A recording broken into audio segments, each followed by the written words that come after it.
Hello everyone, welcome to the new world with IIT and thinking. तो दोस्तों, आज हम इलेक्ट्रोकेमिस्ट्री की वन शॉट देखने वाले हैं जिसमें ऑल कॉन्सेप्ट कवर्ड हैं, सारे एनसीईआरटी के एग्जांपल हैं मोस्ट जो इंपॉर्टेंट है, और जेईई नीट के पीवाईक्यू ट्रिक एक्सेप्शन के साथ।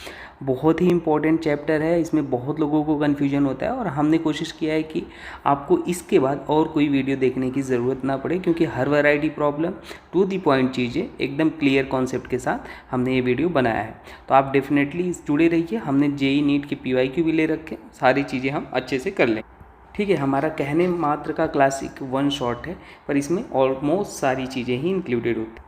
तो बिना टाइम को वेस्ट करते हुए चलिए स्टार्ट करते हैं। देखिए, वाई इलेक्ट्रोकेमिस्ट्री को हम पढ़ते क्यों हैं, तो मैं बता दूं, इलेक्ट्रोकेमिस्ट्री का एप्लीकेशन जो है बैटरीज़ में है, फ्यूल सेल में है, इलेक्ट्रोप्लेटिंग में है, कोरोजन में है, मेटल एक्सट्रैक्शन में है ना, इंडस्ट्रियल प्रोसेस में है, और सबसे ज़्यादा मॉडर्न एनर्जी स्टोरेज में है ना, और इन्वायरमेंटल प्रोटेक्शन टेक्नोलॉजी। ठीक है, जैसे कि आप फिगर देख लो, थोड़ा सा इमेज, बैटरीज वगैरह आपको दिख रहे होंगे, सेल वगैरह, है ना, तो इनका बहुत ही बड़ा एप्लीकेशन होता है। अब इलेक्ट्रोकेमिस्ट्री में अपन पढ़ते क्या है, बेसिकली इलेक्ट्रोकेमिकल सेल के बारे में। जैसे इलेक्ट्रोकेमिकल सेल जो होता है वो दो तरीके के होते हैं, गैल्वेनिक और इलेक्ट्रोलिटिक सेल। गैल्वेनिक सेल वह सेल होता है जिसमें इलेक्ट्रोकेमिकल जो सेल है भाई, वो केमिकल एनर्जी को इलेक्ट्रिकल एनर्जी में चेंज करता है। लेकिन इलेक्ट्रोलिटिक सेल में क्या होता है, इलेक्ट्रिकल एनर्जी जो होता है वह एक नॉन स्पॉन्टेनियस प्रोसेस से केमिकल रिएक्शन में होती है। कहने का मतलब है, इलेक्ट्रिकल एनर्जी को, एक सिंपल सी बात है, इलेक्ट्रोकेमिकल सेल इलेक्ट्रिकल एनर्जी को केमिकल रिएक्शन में चेंज करता है या केमिकल एनर्जी में चेंज करता है, सीधी बात। मतलब गैल्वेनिक सेल का जस्ट रिवर्स होता है इलेक्ट्रोलिटिक सेल में। ठीक है, देखिए अभी हम आगे चलते हैं। अब पढ़ेंगे हम गैल्वेनिक सेल के बारे में। बेसिकली गैल्वेनिक सेल में क्या क्या पढ़ते हैं, देखो, गैल्वेनिक सेल का दूसरा नाम जो एनसीईआरटी में गिवन है डैनियल सेल होता है, या वोल्टेइक सेल बोलते हैं, या गैल्वेनिक सेल भी आप बोल लो। बेसिकली इसमें इसका जो सेल का कंस्ट्रक्शन होता है, हमारे पास ये देखो, ये कंस्ट्रक्शन है, ठीक। और कंस्ट्रक्शन में आपको ये याद रखना है कि जो लेफ्ट हैंड साइड है, देखो ये क्या है, ये इलेक्ट्रोड है, और ये क्या है अपने पास, ये भी इलेक्ट्रोड है। बस फ़र्क इतना है, इसको हम बोलते हैं एनोड, इसको बोलते हैं कैथोड। एनोड जो होता है वो नेगेटिव चार्ज होता है, कैथोड जो होता है वो पॉजिटिव चार्ज होता है। ठीक है, पॉजिटिव चार्ज होता है, ये आपको पता होना चाहिए। आप याद कैसे रखोगे, ये एक तरीका है लोन। मतलब लेफ्ट साइड जो होता है वो क्या होता है, वहाँ वो एनोड होता है, नेगेटिव चार्ज होता है, वो मतलब ऑक्सीडेशन होता है। जैसे देखो, यहाँ पे जिंक की रॉड डाला गया है अपन के पास, तो यहाँ पे जिंक का क्या हो जाएगा, ऑक्सीडेशन है। देखो, ऑक्सीडेशन मतलब loss of electron, oil, oxidation is the loss of electron. तो यहाँ से 0 से +2 में जा रहा है। अगर पॉजिटिव चार्ज में इंक्रीमेंट होता है तो उसको हम बोलते हैं ऑक्सीडेशन। तो यहाँ पे क्या हो रहा है, oxidation. Reduction is the gain of electron. देखो, अगर पॉजिटिव चार्ज में डिक्रीमेंट हो, वहाँ रिडक्शन होता है। देखो 2 पॉजिटिव है, यहाँ पे 0, तो डिक्रीमेंट हो रहा है, तो गेन ऑफ इलेक्ट्रॉन है। आपको याद रखना है कि जो डैनियल सेल होता है, वोल्टेइक सेल होता है, यहाँ पे केमिकल एनर्जी को इलेक्ट्रिकल एनर्जी में कन्वर्ट किया जाता है। ठीक है, तो हम नाम ही है इलेक्ट्रोकेमिस्ट्री, तो नाम में ही इसके लिखा हुआ है इलेक्ट्रो मतलब इलेक्ट्रिकल से रिलेटेड बातें इन अ केमिकल रिएक्शन। ठीक है, तो इलेक्ट्रिकल एनर्जी को केमिकल एनर्जी में, केमिकल एनर्जी को इलेक्ट्रिकल एनर्जी में कन्वर्ट करेंगे, इसी के बारे में स्टडी करते हैं हम। ये क्या है, सॉल्ट ब्रिज है, यह एक सर्किट कंप्लीट करता है ना, और इलेक्ट्रो न्यूट्रलिटी को मेंटेन करता है।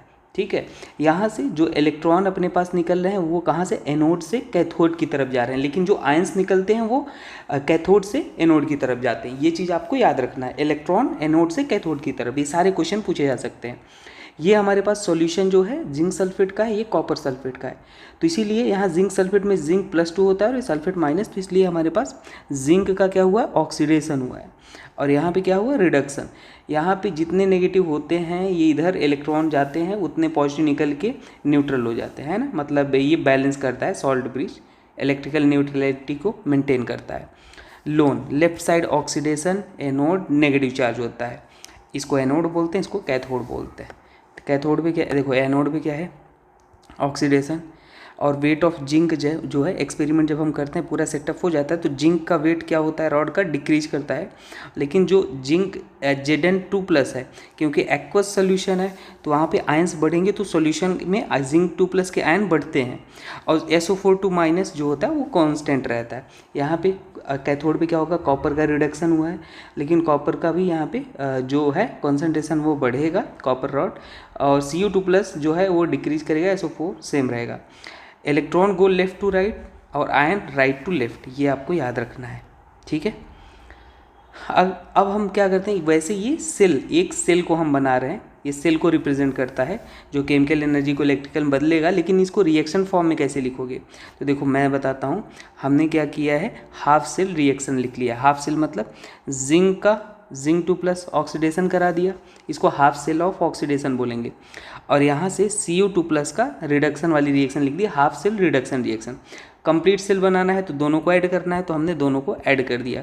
तो देखो 2 इलेक्ट्रॉन से 2 इलेक्ट्रॉन ये तो कैंसिल आउट हो जाएगा, ठीक है। बचा क्या, रिएक्टेंट में ये था, ये था, हमने ये बचा, यहाँ पे ये था, ये था, ये बचा। अब ये हमारे पास जो रिएक्शन बन गई इसी को बोलते हैं कंप्लीट सेल, ठीक है। और सॉलिड Cu क्या है, सॉलिड है, ये एक्वस है। सेल रिप्रेजेंटेशन क्या होता है, ऐसे रिप्रेजेंट करते हैं, याद रख लो। जब भी आपको ये लेफ्ट साइड दिखे, ये सॉल्ट ब्रिज है, ये डबल लाइन क्या है, सॉल्ट ब्रिज, ये बताता है यहाँ पे क्या हो रहा है भाई, ये है ऑक्सीडेशन होगा यहाँ पे, और ये बताएगा यहाँ पे क्या हो जाएगा, रिडक्शन हो जाएगा। लोन से याद रखना, ठीक। तो इसको ऐसे भी लिखते हैं, ऐसे भी लिख सकते हैं इसी को, ठीक है, क्योंकि यहाँ पे Zn2+ है तो आयंस के फॉर्म में लिख लो, यहाँ पे Cu2+ है, तो ऐसे भी रिप्रेजेंट कर सकते हैं। ये कंप्लीट सेल का रिएक्शन हुआ, ऑक्सीडेशन रिडक्शन को ऐड करते हैं। सॉल्ट ब्रिज का क्या काम होता है, यू शेप्ड का होता है, और इसमें इनर्ट इलेक्ट्रोलाइट होता है, जैसे कि KCl, KNO3 या अगर बोलते हैं, that connects the two half cell of a galvanic cell. Half cell को ही तो ऐड कर रहा था ये, है ना, दोनों को मतलब कनेक्ट कर रहा था। फंक्शन क्या होता है, maintain electrical neutrality, complete the circuit, how stop mixing of solution को मिक्स नहीं होने देता, avoid liquid junction potential. Liquid junction potential क्या होता है, क्यों ये होता है, तो सिंपली मैं बताऊं कि when 2 electrolyte solution of different concentration connected, तो हमारे पास होता क्या है, कटायन और एनायन स्टार्ट डिफ्यूजिंग कर देते हैं, है ना, but their mobility are different, the faster ion moves ahead first, this creates a temporary charge imbalance, that imbalance produce a small potential difference called liquid junction potential. तो हमने आपको बता दिया, पर आपको इसको याद रख लेना फंक्शन क्या क्या है, ठीक है। अब हम देखते हैं इलेक्ट्रोमोटिव फोर्स। जब एक कटायन एक अनायन है तो वहाँ पे उनके कारण पोटेंशियल क्रिएट होगा, और जिसके कारण एक टर्म्स आता है इलेक्ट्रोमोटिव फोर्स। यह क्या होता है, इसको हम EMF से भी लिखते हैं, E0 सेल भी लिखते हैं, रिप्रेजेंट करते हैं। EMF is the maximum potential difference between the 2 electrodes, मतलब एक जो लेफ्ट साइड था और एक राइट साइड था, when no current is flowing in the circuit. तो it is denoted by E0। अच्छा, नॉट मतलब क्या होता है, स्टैंडर्ड क्या होता है कंडीशन, जब टेम्परेचर 298 केल्विन हो, 1 बार प्रेशर हो, कॉन्सेंट्रेशन 1 मोलर हो, तो उस कंडीशन पे जो EMF होगा उसको हम E0 बोलेंगे, स्टैंडर्ड कंडीशन होता है। मेन बात है ये तो ठीक है, थ्योरेटिकल चीज़ें थी, लेकिन EMF वो मेजर किया जाता है, कैलकुलेट किया जाता है, कैसे किया जाता है, ये सबसे इंपॉर्टेंट चीज़ है। तो देखो हम सेल पोटेंशियल डिफरेंस को कैसे करते हैं, E0 सेल जो होता है SRP of cathode minus SRP of anode, standard है। अब SRP मतलब standard reduction potential of cathode, standard reduction potential of anode. अब आप कहोगे सर हमें कैसे पता चलेगा स्टैंडर्ड है या नहीं है। मान लो आप SRP तो पहचान लोगे, रिडक्शन किसका हो रहा है, तो जिसका SRP ज़्यादा है उसको कैथोड बोलते हैं, जिसका SRP कम है उसको एनोड बोलते हैं। तो वैल्यू पुट कर दो, दोनों SRP लिख लो और कैथोड माइनस एनोड कर दो। लेकिन अगर मान लो आपको E0 SOP गिवन है, ऑक्सीडेशन पोटेंशियल गिवन है x, तो SRP कैसे निकालोगे, -x कर देना, जस्ट रिवर्स कर दो तो SRP आ जाएगा, ठीक है। तो E0 reduction according to IUPAC है ना, ये एज्यूम किया गया कि जो E0 रिडक्शन होगा ऑक्सीडेशन के जस्ट अपोजिट होगा। जैसे मान लो E0 रिडक्शन गिवन है -0.25, तो ऑक्सीडेशन क्या हो जाएगा, इसका जस्ट अपोजिट कर देना। जैसे यहाँ पे गिवन है M2+ से M, ये तो ऑलरेडी रिडक्शन हो रहा है, SRP हो रहा है, और यहाँ पे 2+, इसका भी SRP हो रहा है। तो कैथोड एनोड कैसे डिसाइड करोगे, जो ज़्यादा वैल्यू है ये ज़्यादा है तो कैथोड, जो कम है वो एनोड, ठीक है। तो ऐसे हम निकालते हैं। जैसे मान लो एक सवाल भी कर लेते हैं, कलर चेंज करते हैं। यहाँ पे आपको क्या गिवन है, Fe, उसको ऐसे भी लिख सकते हो। सो Fe से क्या कहाँ पे जा रहा है, Fe2+ में जा रहा है, और ये वैल्यू कितना गिवन है, ये वैल्यू आपको दे रखा है +0.44 दे रखा है, लेकिन ये क्या हो रहा है, SOP हो रहा है, हमें चाहिए का SRP चाहिए। तो इसका SRP अगर आप लिखोगे तो SRP वैल्यू जस्ट रिवर्स कर देना, -0.44 हो जाएगा। और आपको Cu 2+ से किस में जा रहा है, बैलेंस करके लिख, यहाँ पे 2 इलेक्ट्रॉन वो बैलेंस करके लिखते हैं पूरा इक्वेशन जब लिखते हैं, तो ये 2 पॉजिटिव है, 2 इलेक्ट्रॉन ऐड कर दोगे तो नेगेटिव पॉजिटिव न्यूट्रल, ये हो गया। ये ऑलरेडी SRP ही गिवन है, कितना है अपने पास, +0.34। तो यहाँ पे देखो कौन सी वैल्यू ज़्यादा है, 0.34 में ये ज़्यादा है -0.44, तो ये क्या हो जाएगा, कैथोड, ये हो जाएगा एनोड। तो हमारे पास क्या हो जाएगा, SRP ऑफ कैथोड मतलब 0.34 माइनस SRP ऑफ एनोड, ठीक है। तो इसको हम माइनस कर लेंगे 0.34 और ये +0.44, ठीक। अभी ये ऐड करके लिख लो, 4 4 8 7 और 0 इतना आ जाएगा, ठीक। तो ऐसे हम निकाल लेते हैं। ये सवाल तो हम आगे करने वाले हैं, पहले ये देख लेते हैं। फैक्टर अफेक्टिंग इलेक्ट्रोड पोटेंशियल, कौन कौन से फैक्टर हैं जो इलेक्ट्रोड पोटेंशियल EMF को अफेक्ट करते हैं। Nature of electrode, concentration of electrolyte, temperature और प्रेशर होते हैं, ठीक है। अब देखो इसके बाद हम नर्स्ट इक्वेशन के बारे में देखते हैं। मान लो हमारे पास स्टैंडर्ड कंडीशन नहीं है, हमें तब ये निकालना है। तो standard electrode potential is calculated at standard condition, लेकिन नर्स्ट इक्वेशन तब यूज किया जाता है if standard condition is not given.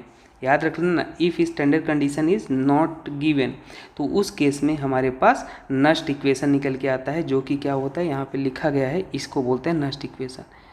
Concentration 1 molar ना गिवन हो तो हम नर्स्ट इक्वेशन को लाते हैं, इंट्रोड्यूस करते हैं, और इस इक्वेशन की हेल्प से हम EMF निकालते हैं not at a standard condition, ठीक है। एक सेकेंड, ये है। अब देखो, तो ये होता है E इक्वल टू, मान लो ये हमने कुछ भी ले लिया है, M से M+ है, एक आप यहाँ पे रिडक्शन लिया गया, आप ऑक्सीडेशन ले लो, कोई मतलब नहीं, बस ये याद रख लो। यहाँ पे E है, E0 -2.303 RT/NF log M/Mn+।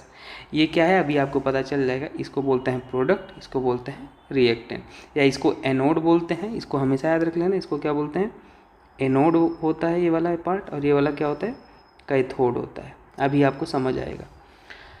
देखो इसका ग्राफ भी कभी आपको बताएं तो अगर y = mx+ से कंपेयर करोगे तो ये वाला पार्ट क्या हो जाएगा, स्लोप हो जाएगा। तो ये पूरा पार्ट स्लोप हो गया, तो ये स्लोप है E/log, ये क्या है, ये x है मान लो, तो यहाँ पे इसके बीच में ग्राफ ही आएगा। अच्छा, स्टैंडर्ड कंडीशन पे सारी वैल्यू आप पुट कर दोगे। स्टैंडर्ड वैल्यू क्या क्या होती हैं, ये सब, टेम्परेचर इतना, प्रेशर इतना और कॉन्सेंट्रेशन 1 मोलर।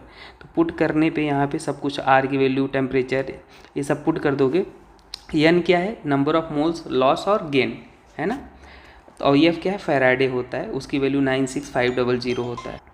तो ये सारी वैल्यू हम पुट कर देंगे ना। फैराडे क्या होता है, एक फैराडे 96500 कूलम/मोल होता है ना, इतनी वैल्यू होती है। तो ये सब पुट करने पे स्टैंडर्ड कंडीशन अपने पास क्या आ जाएगा, 0.09। सारी वैल्यू पुट करने पे ये फॉर्मूला याद रख लेना, काम आसान हो। कभी कभी इसको अप्रॉक्स करके लिखते हैं, ऑलमोस्ट 0.06, तो कैलकुलेशन थोड़ा ईजी हो जाता है, ठीक है। तो अपन को ये याद रख लेना है, एक ग्राफ भी आपको याद होना चाहिए। चलिए आइए देखते हैं नर्स्ट इक्वेशन को, और हम कैसे लिख सकते हैं इक्वेशन के फॉर्म में। अभी तो आपने ये देखा, ये क्या है, ये अपन को तो पता ही नहीं था, ठीक है। अब हम आपको सिखाते हैं।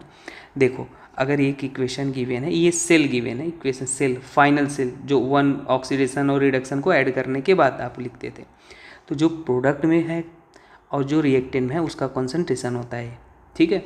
अब ये है, इसका कॉन्सेंट्रेशन तो 1 हो जाएगा, जो सॉलिड है उसका 1 हो जाएगा भाई, ठीक है। अब यहाँ पे आप क्या लिखोगे, एक्वस है उसका लिख लो ए, और ये पहले इक्वल एक्वस है C, और स्मॉल c है तो इसके पावर C, और यहाँ पे A है और ये 2 ए हो जाएगा, और ये क्या है B, ये गैस है तो इसलिए हमने पार्शियल प्रेशर इसका लिखा, और ये स्टोइकियोमेट्री को पावर में लिख दिया। तो ये ऐसे लिखा जाता है, ठीक है। अच्छा, एक चीज़ और याद रखना, इक्विलिब्रियम बोल दिए, ये रिएक्शन इक्विलिब्रियम पे हो रही है, तो उस केस में जो E, ये पे देखो मैंने गलत लिख दिया, उस केस में अपने पास जो E होता है, नॉट E0, है ना। मैं ये नहीं बोल रहा हूँ, E0 की बात नहीं कर रहा, ये जो होता है वो 0 होता है। और अगर ये 0 हो गया तो हमारे पास ये जो K इक्विलिब्रियम होता है ना, ये आप लिखते हो ये Q इक्विलिब्रियम। Q मतलब रिएक्शन कॉन्स्टेंट, मतलब ये इक्विलिब्रियम पे रिएक्शन कॉन्स्टेंट पता है ना। आप Kc जैसी इसका इक्वेशन लिखते हो, लेकिन ये इक्विलिब्रियम पे नहीं होता है। तो जो के इक्विलिब्रियम है क्यू के इक्वल हो जाता है, रिएक्शन क्वोशिएंट के इक्वल हो जाता है, जो केमिकल इक्विलिब्रियम में पढ़ा है। तो आप यहाँ पे ये लिख सकते हो। तो ये डायरेक्ट फॉर्मूला बहुत यूज़ होता है, आपको याद रखना है, ठीक है। चलो आगे देखते हैं। नेक्स्ट इक्वेशन, ये हमने वैल्यू पुट कर दिया है यहाँ पे, जो हमने आपको बताया वहाँ कि देखो यहाँ पे हमने सारी वैल्यू ये है, ये इक्विलिब्रियम पे पुट कर दिया, ये आ गया स्टैंडर्ड कंडीशन पे। ये सारी बातें कब हो रही, स्टैंडर्ड कंडीशन पे, है ना, क्योंकि यहाँ पे 0.06 ले लिया तो ऑलरेडी यही फॉर्मूला यूज़ करना ज़्यादा ईजी हो जाता है। अब जैसे ये सवाल है, देखो find electrode potential of copper if copper rod is dipped in 0. इतना molar copper sulphate at 298 kelvin. तो देखो कॉन्सेंट्रेशन 0.1 मोलर गिवन है, मतलब स्टैंडर्ड कंडीशन नहीं है। स्टैंडर्ड कंडीशन नहीं है तो go with the Nernst equation. आपको कैसे पता चलेगा नस्ट इक्वेशन लगाना है, तो स्टैंडर्ड कॉन्सेंट्रेशन नहीं है, 1 मोलर नहीं है। तो अब ये हम इस फार्मूला को लगाएंगे। आप कहोगे यही आपने रिडक्शन ही क्यों करा है, क्योंकि कॉपर जो होता है यहाँ पे CO2+ में होता है। अरे भाई ये किस में है, कॉपर CO2+ में, तो डेफिनेटली इसका क्या हुआ रहा होगा, रिडक्शन होगा, कॉपर में जाएगा। तो इसलिए हमने ये पता किया कि रिडक्शन है। अब ये हमने लिख लिया यहाँ पे, और ये 0.05 नहीं ना, 0.06 आप लिख लो। तो ये अपने पास क्या हो जाएगा, हमने ये कॉपर सल्फेट प्रोडक्ट में जो है वो लिख लिया और रिएक्टर में जो है वो लिख लिया। अच्छा ये सॉलिड है तो सॉलिड कॉन्सेंट्रेशन 1 हो जाएगा, और CO2+ है तो 0.1। तो हमने ये वैल्यू पुट कर दिया, 0. सब कुछ सॉल्व कर लिया, इसको 10⁻⁻1 ऊपर -1 इधर चला आएगा।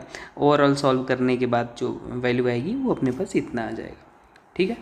चलो आगे देखते हैं। नेक्स्ट ये है, नेक्स्ट क्वेश्चन अपने पास ये है कि calculate the electrode potential at 25 degree Celsius. अगर हमें ये गिवन है तो देखो H2SO4 गिवन है, तो मतलब अगर सीधी सी बात है H2SO4 को देखोगे तो यहाँ पे H+ कौन से फॉर्म में होगा, 2H+ होगा, बैलेंस करके लिखोगे तो बेसिकली H+ में होगा। तो यहाँ पे H+ से ये क्या जा रहा है, 0 में, H2 में जा रहा है। अरे भाई H+ से ये H2SO4 है ये, तो हमें क्या कराना है, H+ से किस में जा रहा है, 0 में जा रहा है, अपने से गिवन है, मतलब इसका रिडक्शन हो रहा है। तो हम इसके लिए निकालेंगे यहाँ पे n कितने हैं, देखो अपने पास H+ है तो हमें बैलेंस करना है, ये 2H+ हो जाएगा, लेकिन left hand side 2 positive charge है, तो हमें बैलेंस करना पड़ेगा, 2 इलेक्ट्रॉन को ऐड कर दो, 2 इलेक्ट्रॉन मतलब नेगेटिव चार्ज, तो 2 नेगेटिव आ गया, 2 पॉजिटिव था तो न्यूट्रल हो जाएगा, और ये भी न्यूट्रल था, बैलेंस हो गया।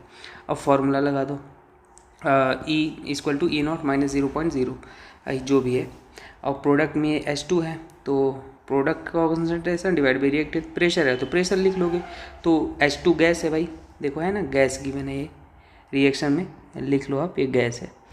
तो ये क्या हो जाएगा, यहाँ पे PH2, और ये यहाँ पे प्रोडक्ट में H2 है और रिएक्टेड में H+ है। स्टोइकियोमेट्री जो होता है वो पावर में लिख देते हैं। अच्छा इसका हम 1 मान लेंगे, ये 1 atm होगा एटमॉस्फेरिक प्रेशर, कुछ नहीं मेंशन है तो 1 मान लो, और ये अपने पास 0 हो जाएगा, E0, ठीक है। अब कहोगे सर E0 कैसे 0 कर दिया, तो देखो इन केस ऑफ हाइड्रोजन के केस में, SHG के केस में ऑलवेज रिमेंबर SOP और SRP वो हमेशा क्या होते हैं, 0। SHG मतलब स्टैंडर्ड हाइड्रोजन इलेक्ट्रोड के केस में 0 होता है ना, तो ये अपने पास क्या है, SHG है, SHG के केस में ये 0 हो जाता है, अभी आगे बताएंगे। तो ये हम वैल्यू पुट कर दिए 1, और ये कितना कॉन्सेंट्रेशन इसका गिवन है, इसका है 0. कितना गिवन था H+ का। अब एक चीज़ और समझो, ये कॉन्सेंट्रेशन गिवन था 0.05, लेकिन यहाँ पे H+ कितना हो जाएगा, ये 0.05 H+ निकलेगा, लेकिन 2 है तो 2 से मल्टीप्लाई हो जाएगा। तो हमेशा जब भी गिवन हो हमेशा H+ को ऐसे आयनिक इक्विलिब्रियम में जैसे करते हो, और जो भी कॉन्सेंट्रेशन है जितने H+ निकले मल्टीप्लाई करो, तो आपको ये कितना हो जाएगा, 0.10 हो जाएगा। तो इसको हमने पुट कर दिया, इसको लिख सकते हैं क्या, 10⁻⁻1, तो हमने 10⁻⁻1 स्क्वायर वैल्यू पुट कर दिया, सॉल्व करके इतना आंसर आ जाएगा। तो बहुत बढ़िया क्वेश्चन था, ये याद रखना। नेक्स्ट क्वेश्चन और देख लो, है ना, टाइम सेविंग होगा।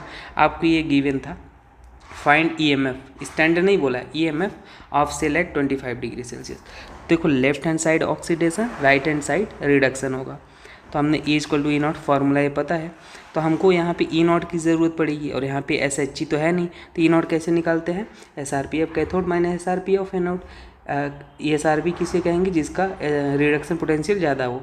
तो देखो अपन को कितना गिवन है यहाँ पे, CO से CO2+, ये क्या गिवन है, SOP गिवन है, लेकिन हमें SRP चाहिए, तो हमने क्या कर दिया, ये माइनस था इसको प्लस कर दिया, ये अपने पास ये भी SOP गिवन है तो हमने SRP कर लिया।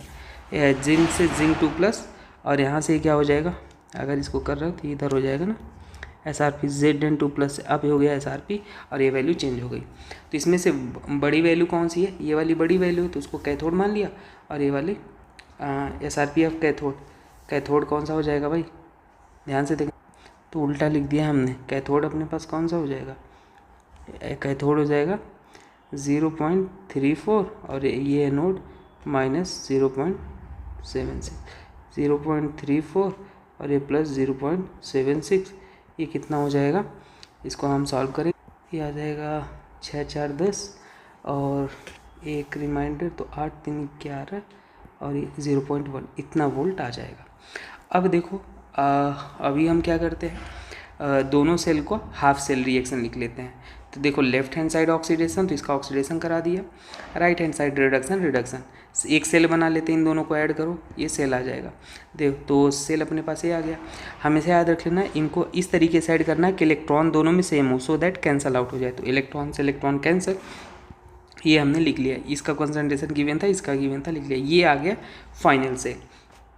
अब बात आती है यहाँ पे n क्या है, तो 2 इलेक्ट्रॉन का लॉस या गेन हो रहा है ना इस रिएक्शन में, तो n वही होता है लॉस ऑफ और गेन इलेक्ट्रॉन। तो E = E0 सेल, ये -1.10 आ गया। तो अब कहोगे माइनस कहाँ से लिख दिया, देखो मैं बताता हूँ एक्चुअल में माइनस मैंने क्यों लिख दिया।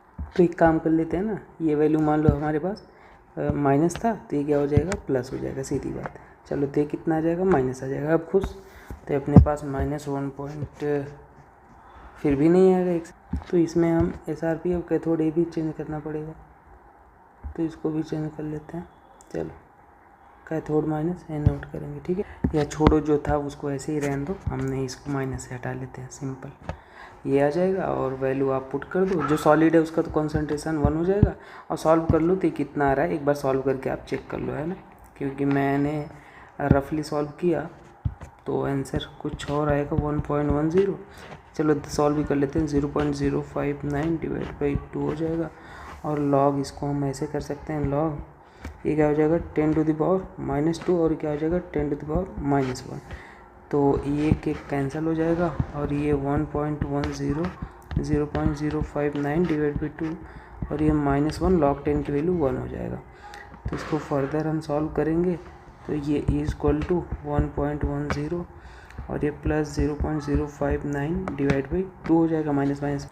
तो इसको डिवाइड कर लेंगे। देखो डिवाइड में कभी गलती हो जाए तो ये मत बोल देना अरे सर गलती कर दी है, ठीक है, थोड़ा सा आप देख लेना कहाँ पे कुछ मिस्टेक हो। तो 2 और ये 1 और ये 1, तो इतना वोल्ट आएगा, ठीक है। मैंने एक रफली रैंडम वैल्यू पुट करके सॉल्व कर दिया, तो ये आंसर हो जाएगा। चलो नेक्स्ट देखते हैं।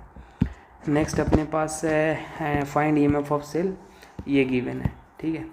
चलो तो कैसे सॉल्व करें, तो ऐसे मैं आपको बता दूं, ये नीट में क्वेश्चन पूछा गया है, तो ये गिवन है, ये क्वेश्चन में गिवन है, ठीक।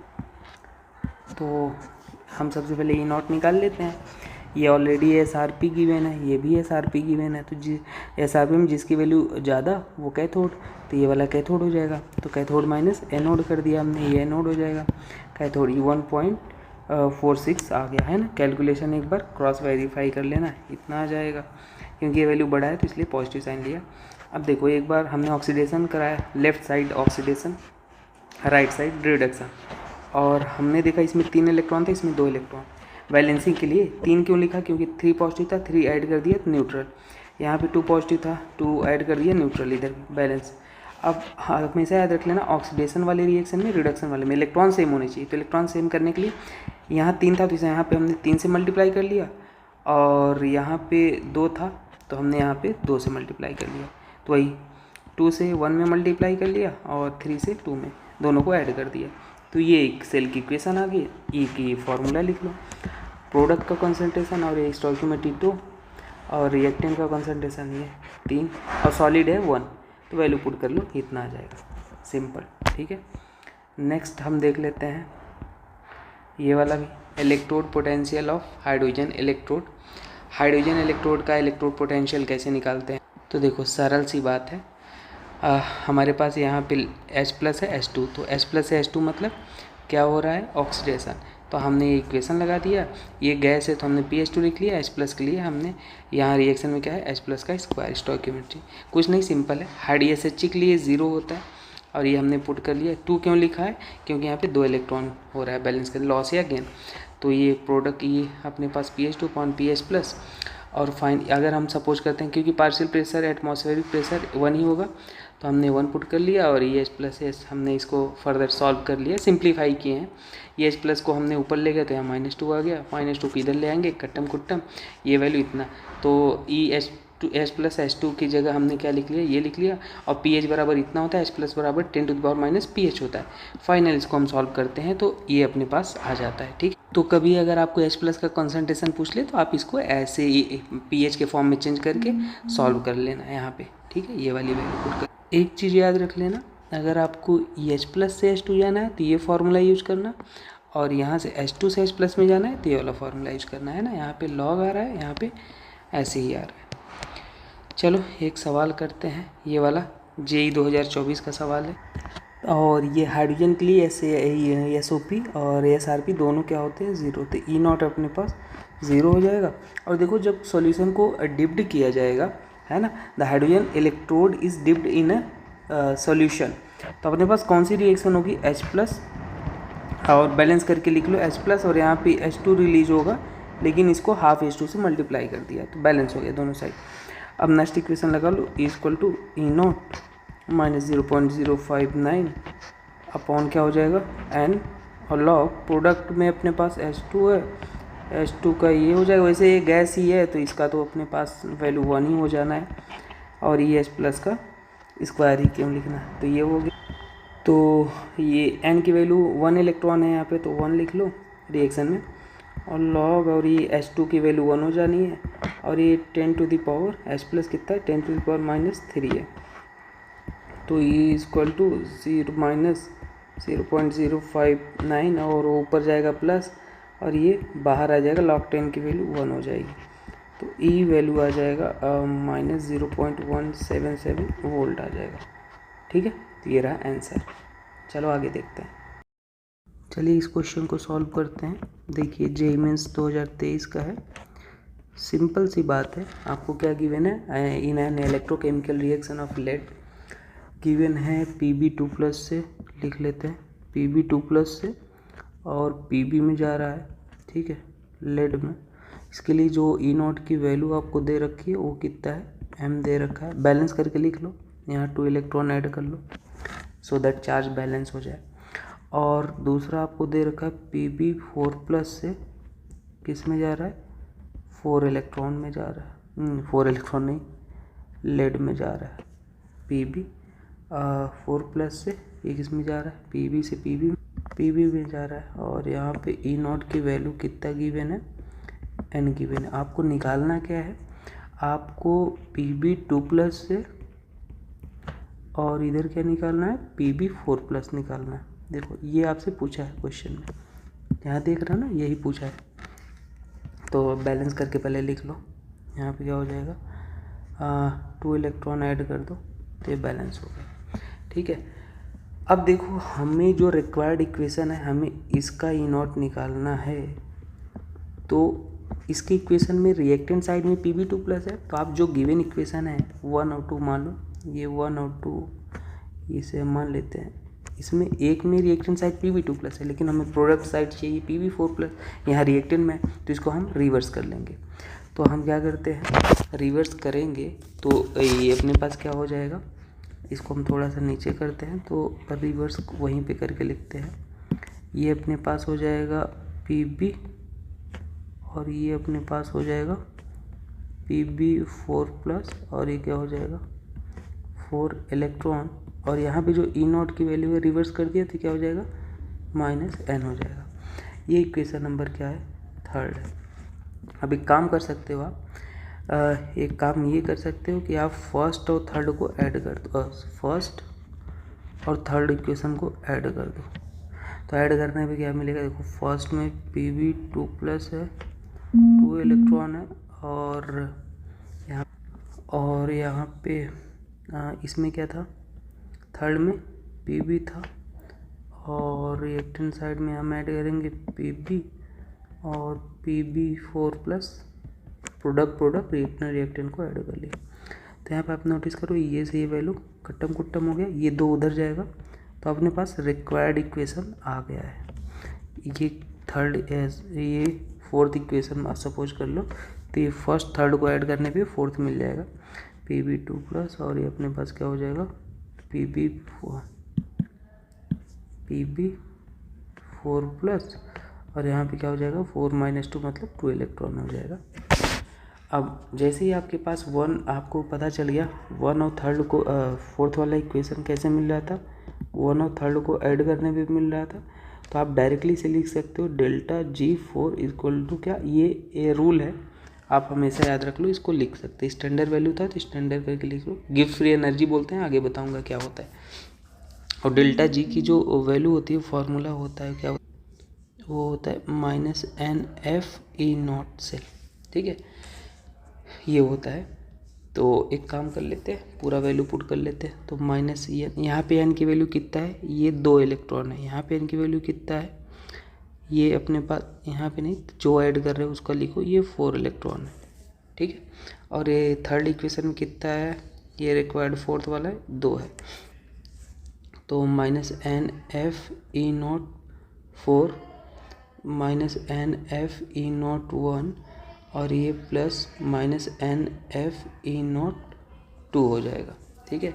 तो E04 में कितना आ रहा है, हाँ 2 आ रहा है, माइनस n की वैल्यू 2, फैराडे तो कैंसिल हो जाएगा, E04 आपको निकालना है, ठीक है। और यहाँ पे इसको भी माइनस लिखो भाई, -E1 में कितना है 2 इलेक्ट्रॉन है, फैराडे कैंसिल हो जाएगा, और E01 प्लस माइनस माइनस, और n कितना है यहाँ पे 4 है, E02 हो जाएगा, ठीक है।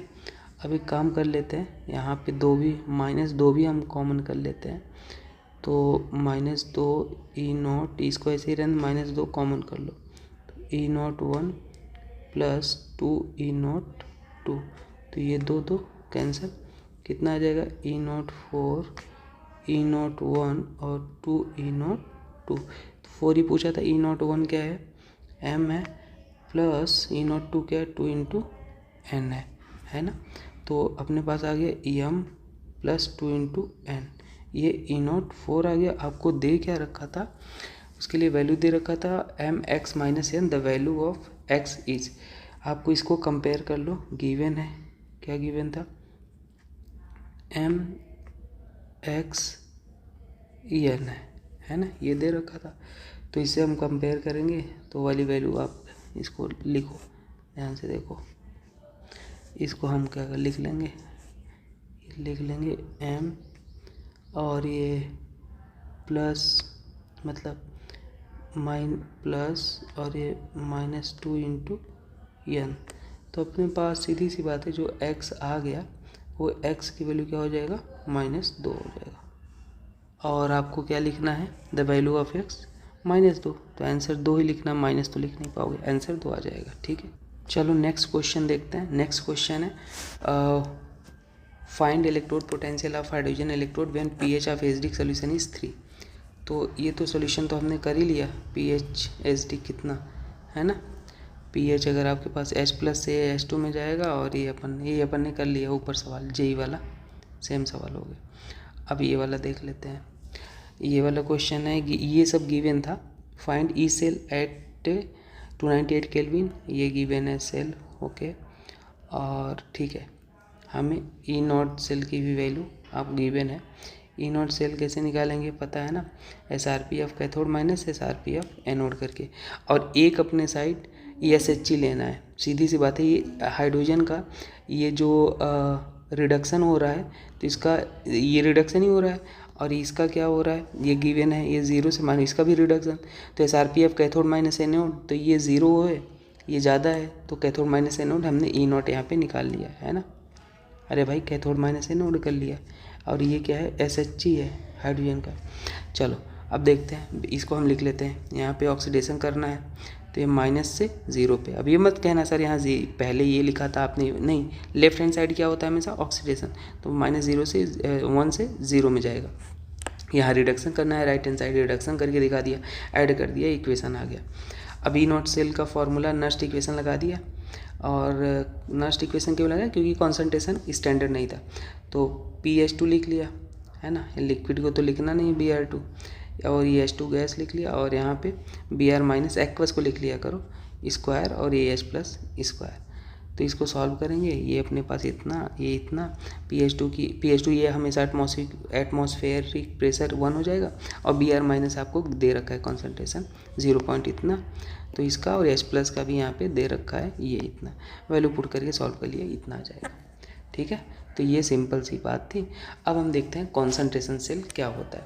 तो देखो, concentration cell is a type of a galvanic cell in which electrode are same, मतलब जहाँ ऑक्सीडेशन रिडक्शन होता है वो दोनों सेम ही एलिमेंट लिए जाते हैं इलेक्ट्रोड जो होते हैं, और only the concentration of electrolyte differ. जैसे देखो जिंक है यहाँ पे, यहाँ पर भी जिंक है, इसका ऑक्सीडेशन हो रहा है, इसका रिडक्शन, मतलब सेम इलेक्ट्रोड लिए गए हैं, बस कॉन्सेंट्रेशन अलग अलग है। यहाँ पे 0.01 मोलर है, ये 1 मोलर है, तो both electrode are zinc but concentration are different. तो यही है कॉन्सेंट्रेशन सेल। वर्किंग प्रिंसिपल क्या होता है, the solution with lower concentration act as a anode. हमेशा याद रख लेना, इसमें जिसका कॉन्सेंट्रेशन कम होगा वो एनोड की तरह काम करेगा। जैसे यहाँ पे देखो ये एनोड, और ऐसे भी देख लो लेफ्ट हैंड साइड एनोड, और the solution with high concentration act as a cathode. ठीक है, एनोड पे ऑक्सीडेशन और कैथोड पे रिडक्शन। जैसे ये देखो EMF ऑफ कॉन्सेंट्रेशन सेल क्या होता है, मोस्ट इंपॉर्टेंट बात ये याद रख लेना, ई नॉट स्टैंडर्ड जो होता है 0 होता है, स्टैंडर्ड वाला, बिकॉज सेम इलेक्ट्रोड लिए जाते हैं। तो E equal to E naught ये होता है, स्लो एनोड वाला हो जाएगा कैथोड, और इसको हम यहाँ पे सॉल्व करेंगे सी लो, और ओवरऑल अपने पास ये वैल्यू निकल के आएगा। तो ये एक ऐसे जनरल था, ये आपको याद रखना है। ई नॉट से हाइड्रोजन कंसंट्रेशन सेल क्या होता है, तो हमने यहाँ पे हाइड्रोजन ही लिया है, मतलब इधर भी हाइड्रोजन इधर भी हाइड्रोजन, तो कॉन्सेंट्रेशन सेल हुआ। अब हाइड्रोजन क्यों नाम दे दिया, क्योंकि हाइड्रोजन लिया है, तो यहाँ ऑक्सीडेशन यहाँ रिडक्शन, ऑक्सीडेशन करा दिया 0 से +1, रिडक्शन करा दिया प्लस से, और बैलेंस करके लिख लिया। यहाँ पे 2 हाइड्रोजन 2 H प्लस लगा दिया, चार्ज बैलेंस नहीं था तो यहाँ पे 2 नेगेटिव ऐड कर दिया, पॉजिटिव नेगेटिव न्यूट्रल। तो वैसे ये वाला किया, ऐड कर लिया, ये सेल बना। ये सेल के लिए हम नस्ट इक्वेशन लगा लेंगे। तो यहाँ पे देखो P2, ये H2 है, इस गैस P2 लिख लो, और C1 लिख लो कॉन्सेंट्रेशन, यहाँ पे P1 है इसका, और ये C2 लिख लो, अपने पास ये आ जाएगा। एक जनरल इक्वेशन हमने करके दिखा दिया है। जैसे देखो ये आपको गिवन है, हमें E निकालना है, EMF not at a standard condition, तो E नॉट तो आपके पास 0 हो जाएगा, क्योंकि कॉन्सेंट्रेशन सेल है, बद लिखा नहीं आएगा, ये सेम इलेक्ट्रोड है। अब इसको सॉल्व कर लो, यहाँ पे इतना आंसर आ जाएगा सीधे सीधे। अब ये वाला सवाल आप करके बता दो, ठीक है। हाँ, अगर आपको इलेक्ट्रोकेमिस्ट्री में पढ़ना है बढ़िया से, तो मैं एक चीज़ बता देता हूँ, सुपर 45 है इलेक्ट्रोकेमिस्ट्री का विद सॉल्यूशन, जाके आप ये प्रैक्टिस कर लो, तो इससे तगड़ा लेवल का प्रैक्टिस हो जाएगा, है ना। क्वेश्चन लिंक डिस्क्रिप्शन में है, आप जाके कर लो, तो आपको प्रैक्टिस की कमी अगर लगेगी क्वेश्चन का, वैसे मैं इनफ क्वेश्चन लूँगा, पर यहाँ पे आप ये भी जाके ज़रूर देख लेना। एक क्वेश्चन है ये वाला कि मान लो ये कॉन्सेंट्रेशन सेल है, क्योंकि सेम ही आपको इलेक्ट्रोड दिख रहे हैं ऑक्सीडेशन और रिडक्शन का, तो यहाँ पे हमने नस्ट इक्वेशन लिख लिया, ई नॉट को 0 पुट करके।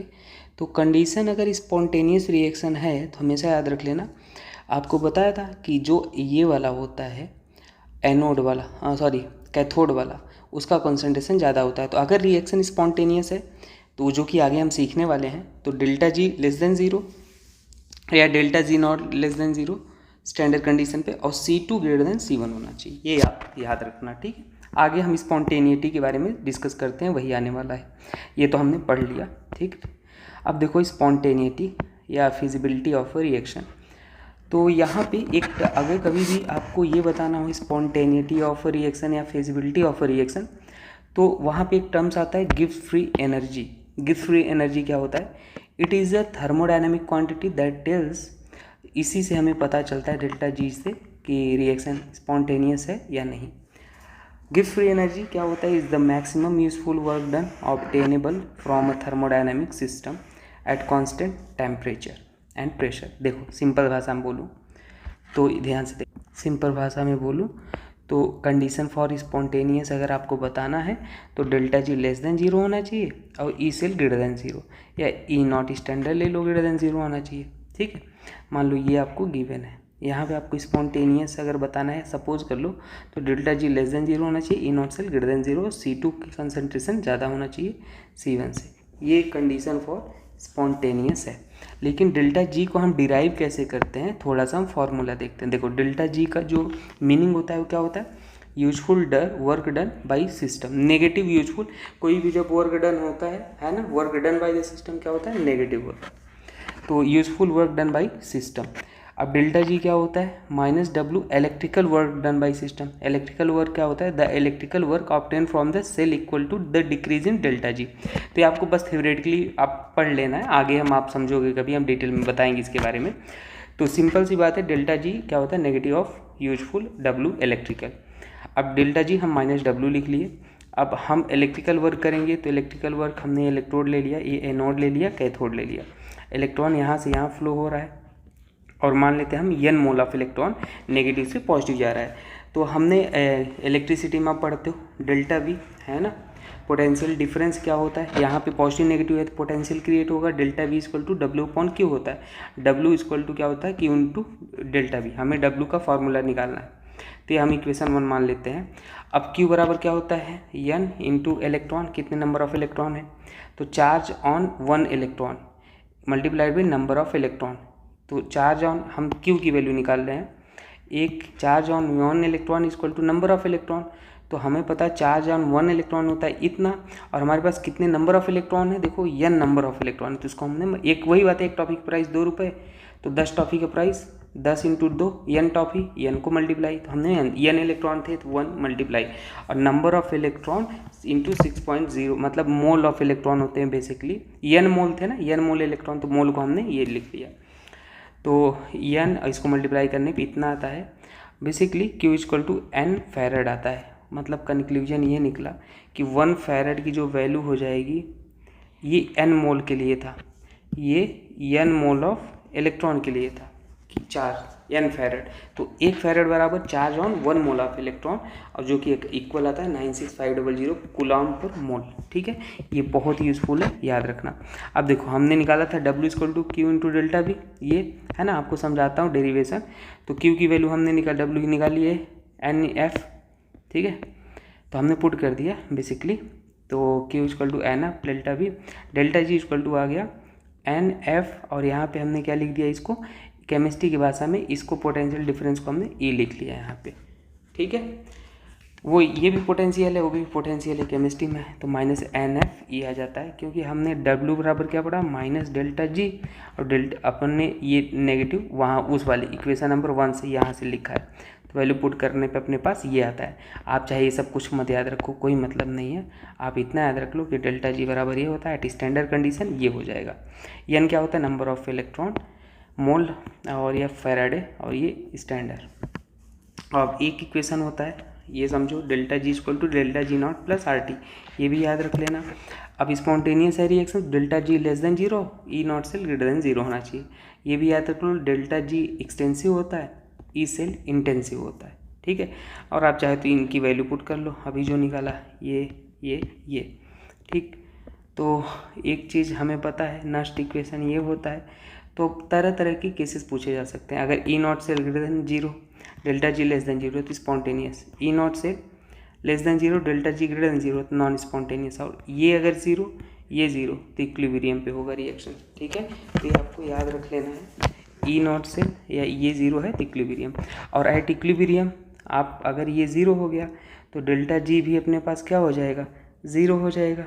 अरे भाई, delta G equal to minus NFE होता है, तो E 0 हो गया तो डेल्टा जी भी 0 हो गया, और डेल्टा जी 0 हो गया तो जो हमारे पास रिएक्शन कांस्टेंट होता है वो Kc के इक्वल हो जाएगा, इक्विलिब्रियम कांस्टेंट के इक्वल। तो यहाँ से डेल्टा जी बराबर RT इक्वल टू, इसके QC था तो हम Kc लिख लिए। तो अपने पास एक फार्मूला जो निकल गया था, स्टार लगा देते हैं, ज़रूर याद रख लेना। ठीक है, ये आता है, और एक अपने पास ये याद रख लेना, डायरेक्ट यूज होते हैं, कभी इक्विलिब्रियम कांस्टेंट पूछता है तो ये यूज कर लेना। ठीक है, यहाँ से आता है।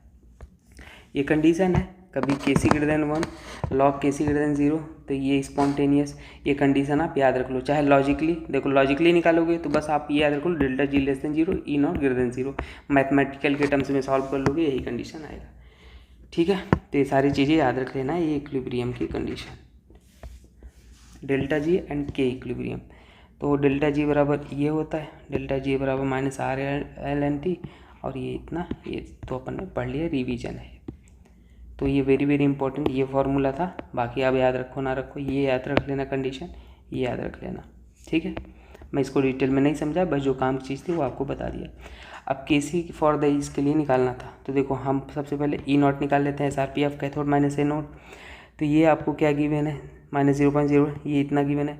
जिसका रिडक्शन पोटेंशियल ज़्यादा वो कैथोड, जिसका कम वो एनोड, दोनों रिडक्शन हो रहा है, तो इसका ज़्यादा तो ये कैथोड माइनस एनोड, ये एनोड गिवन था तो पुट कर ली, ई नॉट आ गया। ई नॉट बराबर क्या होता है, अभी निकाला आपने ये फॉर्मूला, ये बहुत इंपॉर्टेंट है, स्टार जो लगा है, तो वैल्यू पुट कर दिया और केसी की वैल्यू निकाला ये इतना, ठीक है। अब देखो इसको सॉल्व कर लो, तो इसको सॉल्व करने पे आई थिंक -89745 जूल पर मोल आ जाएगा, ठीक है। तो सिंपल ऐसे निकालते हैं। ये कैसे हुआ सॉल्व पता है, for E naught cell is इतना गिवन है in the reduction of Ag+, तो Ag+ का रिडक्शन हो रहा है, तो मतलब प्लस है तो ये किस में जाएगा, जीरो में। सीधी बात है, आपको रिएक्शन नहीं लिखा है तो भी समझो, विथ कॉपर, और डेफिनेटली एक रिड्यूस होता है रिएक्शन में तो दूसरा वाला अपने आप ऑक्सीडाइज होगा, ठीक है, इसका ऑक्सीडेशन हो गया। तो यहाँ पे कितने इलेक्ट्रॉन का लॉस या गेन हो रहा है, 2। देखो ये यहाँ भी 2 पॉजिटिव है, यहाँ भी 2 पॉजिटिव, तो 2, एन की वैल्यू कितना हो जाएगा 2, तो एन की वैल्यू 2, एफ की value 96,500 coulomb, E naught cell की वैल्यू गिवन था, वैल्यू ये आ गया। ये क्वेश्चन देखो आप यहाँ पे, और ये सवाल को हमने छोड़ दिया था, सॉल्व कर रहे थे, तो ठीक है वो थोड़ा बताना ज़रूरी था इसलिए बता दिया। आओ इसको देखते हैं सवाल को क्या करना था, ठीक है। एक्चुअल में इसमें हम थोड़ा सा क्वेश्चन गलत लिखे थे, यहाँ पे केवल पॉजिटिव था, ठीक है। तो इसके अकॉर्डिंग हम आइए लिख लेते हैं अपने पास। देखो फर्स्ट स्टेप में सिंपल अब सोचते हैं, ज़्यादा दिमाग को नहीं चलाते हैं, ध्यान से देखना। ये हो गया और लिखते हैं, देखो कॉपर है, कॉपर के एक बार हमने करा लिया है, Cu से Cu2+ ऑक्सीडेशन करा लिया, सिंपल, ठीक है। क्योंकि हमें हमेशा सेल बनाना होता है तो ऑक्सीडेशन रिडक्शन करते हैं, और जब इसका ऑक्सीडेशन करा दिया तो वो वैल्यू नेगेटिव हो जाएगा जो गिवन है। ये पॉजिटिव गिवन था तो नेगेटिव हो गया क्योंकि हमने उल्टा कर दिया ना। और एक है Cu2+ से इलेक्ट्रॉन, उसका हमने रिडक्शन करा दिया, सीधी बात है, Cu+ करा दिया। ये पे आपको जैसे था वैसे लिख दिया तो 0.5 वोल्ट हो गया। यहाँ पे आप फर्स्ट इक्वेशन में डेल्टा जी अगर आप देखोगे तो क्या हो जाएगा, डेल्टा जी बराबर नॉट बराबर कितने इलेक्ट्रॉन का है, यहाँ पे 2 इलेक्ट्रॉन का लॉस हो रहा है, तो -2 इंटू फैराडे इंटू -0.34। यहाँ पे डेल्टा जी अगर हम निकालेंगे तो -1 इंटू फैराडे इंटू 0.15 -0.15 इतना आ गया। इसको भी करेंगे तो माइनस प्लस इतना फैराडे हो जाएगा। और आप एक काम कर लो, इसे इक्वेशन 1 मानो, इसे इक्वेशन 2 मानो, दोनों को ऐड कर दो। 1 और प्लस को हमने 2 को ऐड कर दिया है यहाँ पे, तो ऐड करने पे क्या हो जाएगा, Cu और एक चीज़ और कर लो यहाँ पे, ध्यान से देखना आप, 2 से मल्टीप्लाई करके ऐड कर, या ऐसे ही रहने दो अभी। देखो तो Cu और Cu2+ इलेक्ट्रॉन, और यहाँ पे क्या हो जाएगा Cu2+, और यहाँ पे 2 इलेक्ट्रॉन, और ये क्या हो जाएगा Cu+। तो एक इलेक्ट्रॉन से एक इलेक्ट्रॉन कैंसिल हो जाएगा Cu, और ये भी कैंसिल हो जाएगा अपने पास, Cu2 से ये भी कैंसिल, तो कॉपर से क्या बन रहा है, Cu+ बन रहा है, और ये इलेक्ट्रॉन हो रहा है, ठीक। तो इसके लिए हम लिख लेते हैं डेल्टा G3 लिख लेते हैं, ठीक है। तो डेल्टा G3 कैसे है, delta G1 plus delta G02, ये अपने पास हो जाएगा। इसको ये हमने निकाल लिया 0.68 फैराड, और ये वाला निकाल लिया 0. इतना, ठीक है। माइनस मतलब वैल्यू पुट कर देंगे सब कॉमन अमन लेके, तो अपने पास 0.53 फैराड आ गया इसको सॉल्व करने पे। और डेल्टा G3 में यहाँ पे n की वैल्यू 1 था, तो इसकी value -1 into farad into E naught आ गया, और यहाँ पे अपने पास E03 आ गया, -0.53 वोल्ट आ गया, ठीक। लेकिन अपन को रिक्वायर्ड इक्वेशन क्या निकालना था, ध्यान से देखना, ये वाली इक्वेशन लाना था।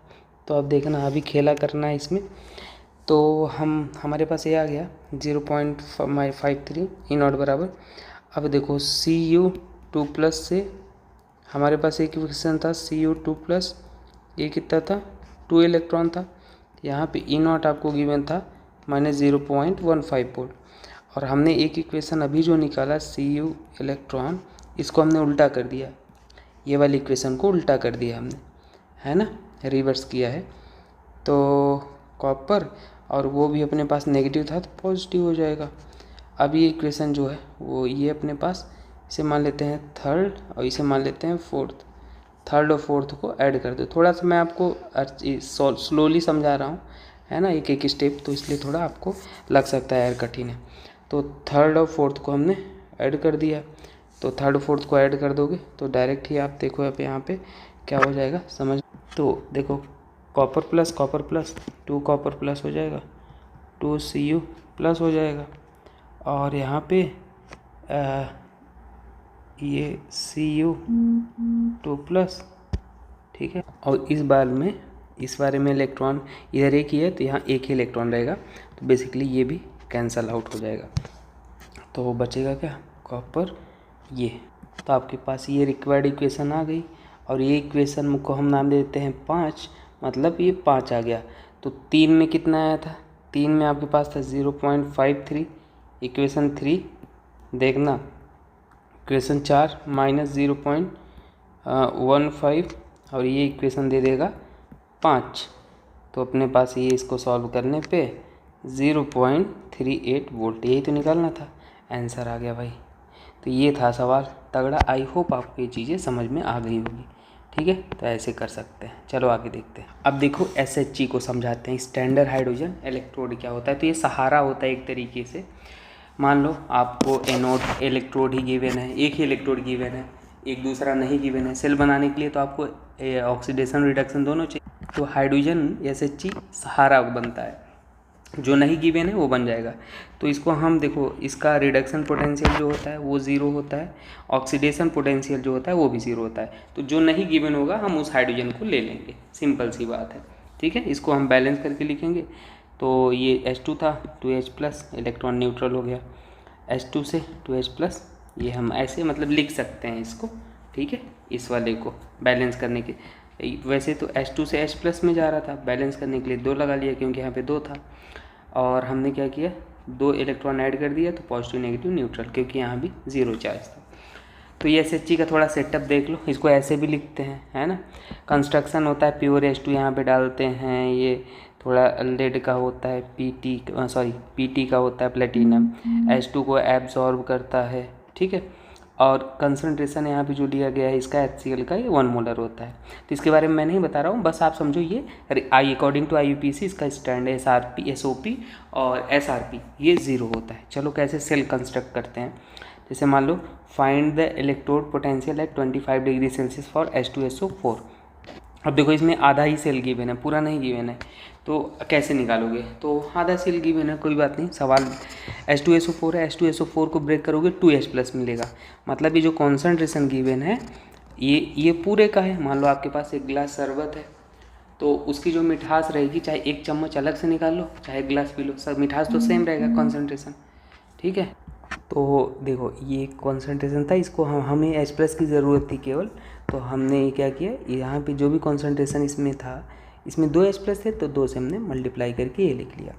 तो ओवरऑल जो H+ का कॉन्सेंट्रेशन गिवन है ये कितना है यहाँ पे 0.1, और हमने यहाँ पे H+ लिखा है केवल, इसको ना, इसको, और ये PT है। तो यहाँ पे प्लस से क्या हो रहा है, रिडक्शन, अपने आप समझो, यहाँ H+ फॉर्म में है, ब्रेक करोगे तो H+ निकलेगा, और यहाँ पे ये 0 है तो रिडक्शन हो रहा है, हमने ये लिख लिया। तो H+ से इसमें जा रहा है, इसको बैलेंस करके चाहे हो तो लिख लो ये 2+, और यहाँ पे 2 इलेक्ट्रॉन ऐड कर दो। तो अब देखो यहाँ पे क्या हो जाएगा, सिंपल, कोई बात नहीं, एक ही हाफ रिएक्शन गिवन है तो इसी का निकालो, रिडक्शन हो रहा है तो H+ से H2 और ये E0, और नेक्स्ट इक्वेशन लगा लिया क्योंकि कॉन्सेंट्रेशन तो स्टैंडर्ड है नहीं, और ये H2 के लिए एटमॉस्फेरिक प्रेशर 1, तो ये 0 हो जाएगा, क्योंकि इसका हमेशा IUPAC के अकॉर्डिंग चाहे SOP चाहे SRP 0 हो जाएगा SHG का। और ये N की वैल्यू यहाँ पे कितना है, 2 है। देखो N की वैल्यू आप 2 ले लोगे, 2 इलेक्ट्रॉन का लॉस हो रहा है या गेन हो रहा है, और ये अपने पास वैल्यू पुट कर दो, प्रोडक्ट PH2 यहाँ पे क्या था H2 और ये यहाँ पे H प्लस था और ये स्टोइकियोमेट्री था तो उसको पावर में लगा दिया, पुट कर दो 1 और इसको 0.1 को 10⁻⁻1 लिख लिया और ये स्क्वायर आंसर इतना आ जाएगा। ठीक है, एक सब अब देखो use of SHG to find standard electrode potential of elements. जैसे मान लो जिंक से जिंक 2+, इसमें हमें SHG का यूज करना है तो ये ऑक्सीडेशन गिवन है, हमें रिडक्शन चाहिए तो हमने SHG ले लिया 2H+ और यहाँ से क्या हो जाएगा इसका ये हमने ले लिया रिडक्शन, हेल्प के लिए ले लिया, ये ऑक्सीडेशन था तो ये रिडक्शन हो गया। अब हम यहाँ से E0 में क्या निकालेंगे SRPF cathode minus SRPF anode. ये मान लो जिंक है, जिंक का क्या हो रहा है ऑक्सीडेशन, तो हमने ये SHG को लगा दिया है ना कंप्लीट सेल बनाने के लिए, तो ऐसे हम बना लेंगे। ऐसे कुछ भी गिवन हो तो SHG को आप यूज कर सकते हो। अब दोनों को ऐड कर लो, इसमें सेल बन गया ये जैसे। अच्छा, in case of SRP is positive of an element then it reduce form is more stable than reduce form of hydrogen, while if SRP of an element is negative then its reduce form is less stable than H2। ये देखो statement आपको याद रखना है, ठीक है। अच्छा, suppose करो गिवन है इतना, तो negative SRP of zinc indicate H+ can oxidise zinc, मतलब H+ जो है यहाँ पे जिंक को ऑक्सीडाइज कर सकता है, ठीक है। जिंक से जिंक 2+ में जा रहा है, ऑक्सीडेशन ही कर रहा है। तो नेगेटिव वैल्यू जो होता है ये स्टैंडर्ड है, ये गिवन है डाटा, ठीक, अकॉर्डिंग टू इलेक्ट्रोकेमिकल सीरीज, तो ये ऑक्सीडाइज कर देगा, ठीक। और ये थोड़ा स्टेटमेंट पढ़ लेना, अगर SRP पॉजिटिव गिवन है तो जो भी एलिमेंट का गिवन है उसका रिड्यूस फॉर्म होगा जो, वो मोर स्टेबल होगा, ठीक है, रिड्यूस फॉर्म ऑफ हाइड्रोजन से। तो ये क्या है आगे मैं आपको इसको और आसान भाषा में समझा दूंगा। जैसे देखो, अगर to release H2 gas from acid SRP of metal should be less than 0, मतलब जो SHG होता है इलेक्ट्रोकेमिकल सीरीज में, मतलब वो 0 होता है। तो हाइड्रोजन के अगर भाई ये 0 है तो SRP अब जितने मेटल होंगे हाइड्रोजन के जो नीचे वाले मेटल होंगे, तो वहाँ पे अगर वो लेस देन 0, उनका जो पोटेंशियल का वैल्यू आता है EMF का, वो लेस देन 0, तो ये हमारे पास लेस होना चाहिए रिडक्शन, स्टैंडर्ड रिडक्शन पोटेंशियल किससे 0 से।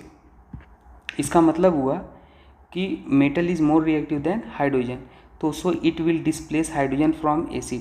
तो मतलब कभी भी ऐसे क्वेश्चन पूछे ना कि बताओ कौन सा मेटल है जो H2 को रिलीज कर सकता है कि नहीं, ठीक है, तो वो SRP लेस होना चाहिए 0 से। मतलब आप याद रख लो, जैसे कि ये हमारे पास कुछ वैल्यू गिवन है, तो यहाँ पे देखो these metal react with dilute acid like HCl H2SO4 and produce H2, क्योंकि यहाँ पे सबका SRP लेस देन 0 है। देखो ये SRP क्या है, लेस देन 0। ये स्टैंडर्ड डाटा है, आपको याद नहीं करना है, ये याद रख लेना कि ये सभी एलिमेंट है जिनका नेगेटिव होता है, ठीक है। तो ये देखो, ये जो मेटल है, metal do not release H2, क्यों, क्योंकि ये वैल्यू पॉजिटिव है, SRP की वैल्यू पॉजिटिव है, इनका ये स्टैंडर्ड है, फिक्स्ड है, ठीक है। ये वैल्यू नहीं याद रखना, इनको याद रख लेना। कंक्लूजन यह है कि मेटल एबो hydrogen in electrochemical series release H2, ठीक है। ये मेटल क्या होते हैं, ऊपर होते हैं, और बिलो जो होते हैं लाइक ये सब मेटल जो होते हैं लेजी। अच्छा, ये ट्रिक भी मैंने बनाया, लेजी किंग बाबा इलेक्ट्रोकेमिकल सीरीज याद रख लो, इलेक्ट्रोकेमिकल सीरीज लेजी किंग बाबा कैन नॉट मेक है ना, आप ये देख लो, कैन मतलब ये, नॉट मतलब ये Mg एल्यूमिनियम, ठीक है, और ये जिंक, ऐसे आप बना लो सब। तो fear no snake please help cute happy angry poor on, तो आपको ये याद रख लेना है। और यहाँ पे हाइड्रोजन है, मतलब ये वाले जो होते हैं वो रिलीज नहीं करते हैं, ये वाले जो होते हैं वो H2 को रिलीज करते हैं, ठीक है। तो ये इलेक्ट्रोकेमिकल सीरीज होता है जो आपको याद रख लेना है। कुछ भी अगर कन्फ्यूजन रहा तो आप कमेंट करके बता देना। जैसे देखो कॉपर HCl है, रिएक्शन ही नहीं करेगा क्योंकि कॉपर इधर आ रहा है, पॉजिटिव होती है इसकी वैल्यू, ठीक है। लेकिन कॉपर HNO3, ऐसा कुछ ये NCERT की रिएक्शन है, ये HNO3 से रिएक्शन है, हॉट कॉन्सेंट्रेशन लिया जाए तो ये बनता है, ठीक है, यहाँ पे ये बनता है, तो ये लिख दिया मैंने। अब इलेक्ट्रोकेमिकल सीरीज होता क्या है इसके बारे में समझ लेते हैं। यहाँ पे थोड़ा एप्लीकेशन था SHG का बता दिया, पर देखो इलेक्ट्रोकेमिकल सीरीज होता है arrangement of electrode in the order of their standard reduction potential. तो स्टैंडर्ड रिडक्शन पोटेंशियल एक्सपेरिमेंटली निकाला गया और उसको एक प्रॉपर ऑर्डर में अरेंज किया गया, ठीक है। और जो भी इलेक्ट्रोड का पोटेंशियल एसआरपी मेजर किया गया वो स्टैंडर्ड कंडीशन पे मेजर किया गया, ये स्टैंडर्ड कंडीशन है, ठीक है। हाई नेगेटिव मतलब E naught strong reducing agent, मतलब अगर याद रख लेना जितना भी नेगेटिव आपके पास ई नॉट मतलब स्टैंडर्ड पोटेंशियल है वो उतना ही स्ट्रॉन्ग रिड्यूसिंग एजेंट होगा। मतलब metal with lower E naught displace metal with higher E naught, जिस मेटल का ई नॉट कम होगा वो उस मेटल को रिप्लेस कर सकता है जिसका ई नॉट ज़्यादा होगा, ठीक है। जैसे देखो जिंक और Cu2+ में, ठीक, मतलब जो जिंक होता है ना उसका रिएक्टिविटी ज़्यादा होता है, जिंक की रिएक्टिविटी होता है ज़्यादा कॉपर से, इसलिए हमारे पास क्या होता है, जबकि copper is low in the reactivity series, है ना, क्योंकि वो बिलो हाइड्रोजन होता है, making it very easy to displace. Most common metal like iron, zinc और लेड कैन रिप्लेस कॉपर, ठीक है। मतलब जिंक, आयरन और लेड ये सभी कॉपर को रिप्लेस कर सकते हैं, कैन रिप्लेस कॉपर, ठीक।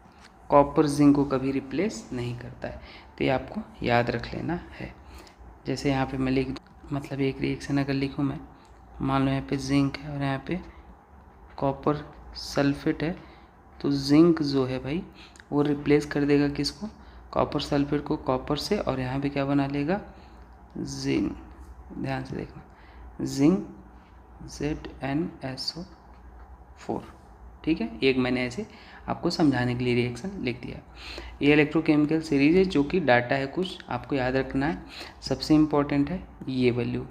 टॉप टू बॉटम आने पे इलेक्ट्रोकेमिकल सीरीज जो होता है ना, मैंने पूरा यहाँ पे नहीं लिखा है, टॉप टू बॉटम आने पे रिड्यूसिंग एजेंट, ये आ रहा है मतलब रिड्यूसिंग एजेंट पावर डिक्रीज होता है, ऑक्सीडाइजिंग एजेंट इंक्रीज होता है, टॉप टू बॉटम, ठीक है।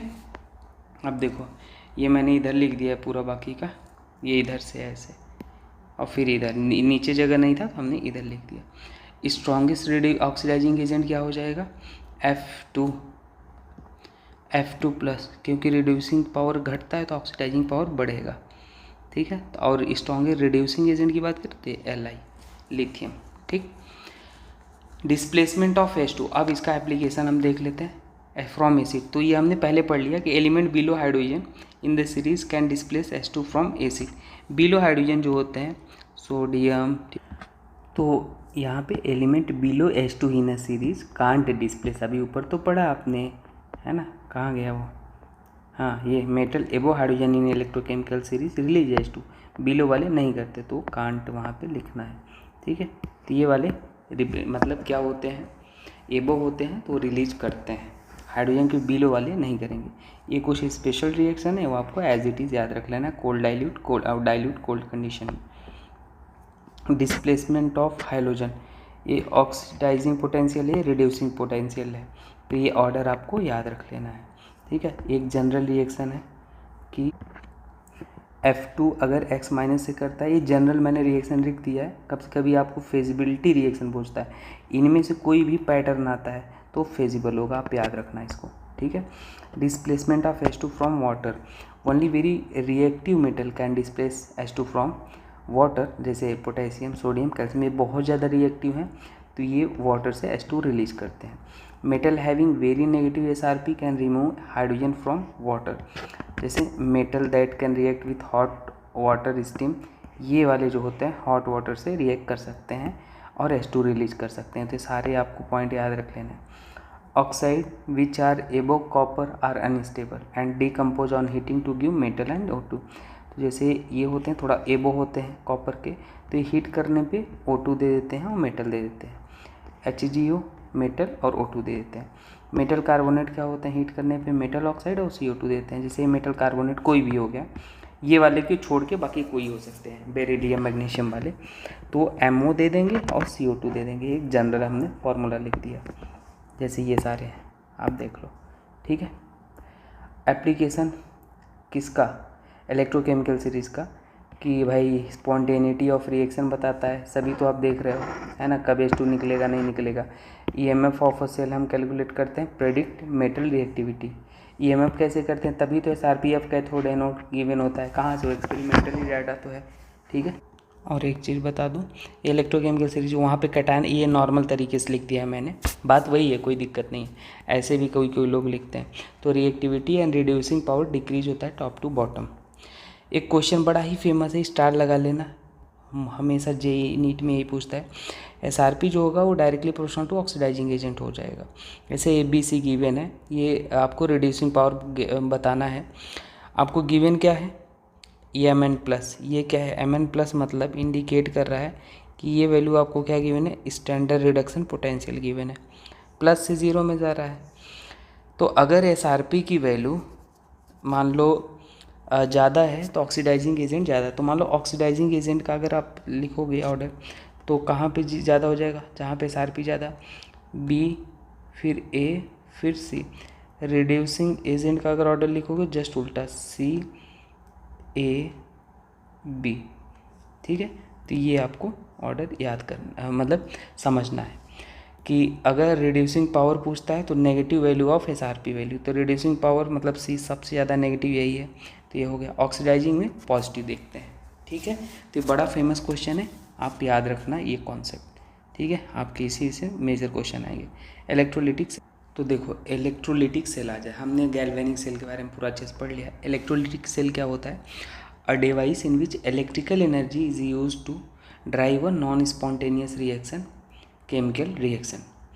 अब इलेक्ट्रोलिटिक सेल में एक प्रोसेस हम इलेक्ट्रोलिसिस भी पढ़ते हैं। Electrolysis occur in electrolytic cell, और यहाँ पे क्या होता है? Liberation of a substance at an electrode when electricity is passed, called electrolysis, ठीक है। तो जब एक सब्सटेंस का लिबरेशन होता है एट एन इलेक्ट्रोड, जब इलेक्ट्रिसिटी को पास किया जाता है, तो उसी प्रोसेस को हम इलेक्ट्रोलिसिस बोल देते हैं, ठीक है। इसमें इलेक्ट्रिकल एनर्जी मतलब उसमें उल्टा होता है, गैल्वेनिक में जो आपने पढ़ा उसका जस्ट रिवर्स हो जाता है यहाँ पे, ठीक है।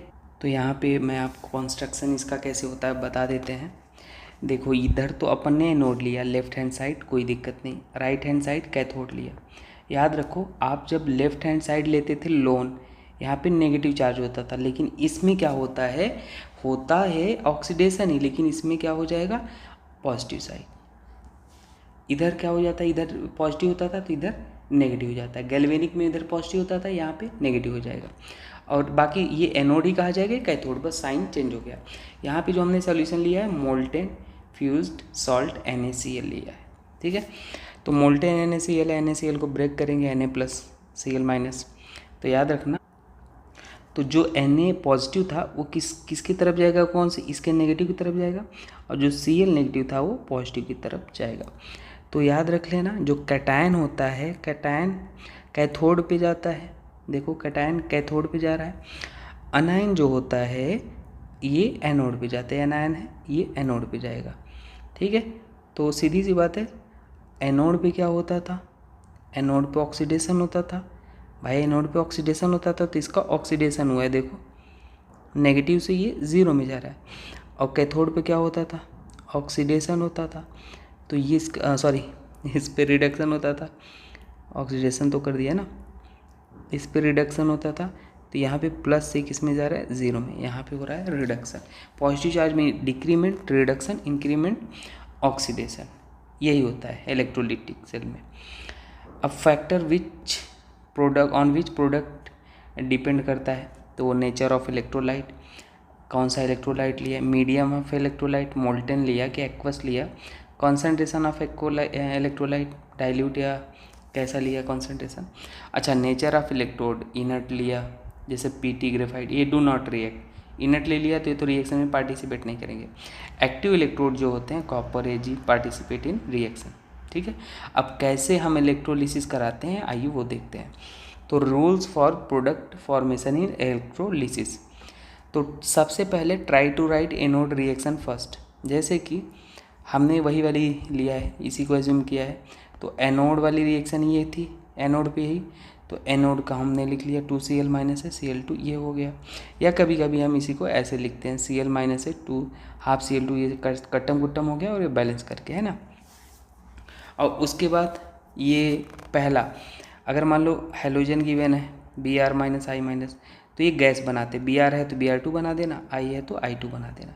अच्छा OH माइनस है तो O2 में जाएगा, हमेशा ये फिक्स है, ये आपको याद रखना है, ये गिवन है तो ये कर लेना, ठीक है।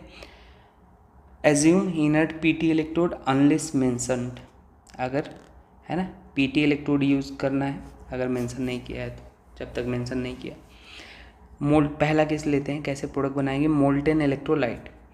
तो यहाँ पे हमने जो इलेक्ट्रोलाइट लिया है मोल्टेन मीडियम में लिया है, तो इलेक्ट्रोलाइट ऑफ NaCl मोल्टेन है विथ पीटी इलेक्ट्रोड, हमने पीटी इलेक्ट्रोड लिया है, ठीक है, ये वाला पीटी इलेक्ट्रोड। तो NaCl यहाँ पे ब्रेक होगा, ये एक्वस सोल्यूशन मतलब सॉरी मोल्टेन है, Na+Cl-, कटायन जाएगा इधर, अनायन आएगा इधर, एनोड पे करा दिया ऑक्सीडेशन, ये ऑक्सीडेशन नेगेटिव से इस पे ऑक्सीडेशन, कैथोड हुआ रिडक्शन करा दिया Na+ का रिडक्शन, ठीक है। अब दूसरा है इलेक्ट्रोलिसिस ऑफ MgBr2, तो Mg2+ है, ये जाएगा इधर, ये जाएगा इधर, एनोड पे करा दिया ऑक्सीडेशन, Br- था तो Br2 बना दिया, कैथोड पे करा दिया रिडक्शन, ठीक है। इलेक्ट्रोलिसिस ऑफ AlCl3, तो Al3+ इससे जाएगा, ये इधर एनोड पे ऑक्सीडेशन, इस पे रिडक्शन, दोनों को ऐड कर लो सेल बन जाएगा। हाँ एक्वस वाला थोड़ा ध्यान समझना, एक्वस लिया मतलब ये पानी होगा इसमें, तो electrolysis of NaCl aqueous with PT electrode, तो यहाँ पे NaCl तो ब्रेक हुआ ही, एक्वस था इसलिए वाटर भी ब्रेक हुआ। एक्वस में याद रख लेना स्टार, यही इंपॉर्टेंट है, ठीक है। एक्वस में H+ और OH- भी निकला। तो अब बात आती है दो कटायन है Na+ और H+, तो Na+H+ कटायन कैथोड पे जाएंगे, दो अनायन है, अनायन एनोड पे जाएंगे। बात आता है कौन सा माइग्रेट करेगा, इसमें कौन सा डिसाइड करेंगे कि रिएक्शन करेगा, इसमें कौन सा रिएक्शन करेगा, तो cation having higher reduction potential according to electrochemical series, जिसका रिडक्शन पोटेंशियल हायर होगा वो माइग्रेट करेगा, तो H+ का हायर है, मतलब ऑक्सीडेशन रिडक्शन जो होगा H+ का होगा। यहाँ पे ये होता है, ये ऑर्डर आपको याद रखना है, जो जिसका ऑर्डर होगा ज़्यादा होगा वो क्या होगा, ऑक्सीडेशन होगा।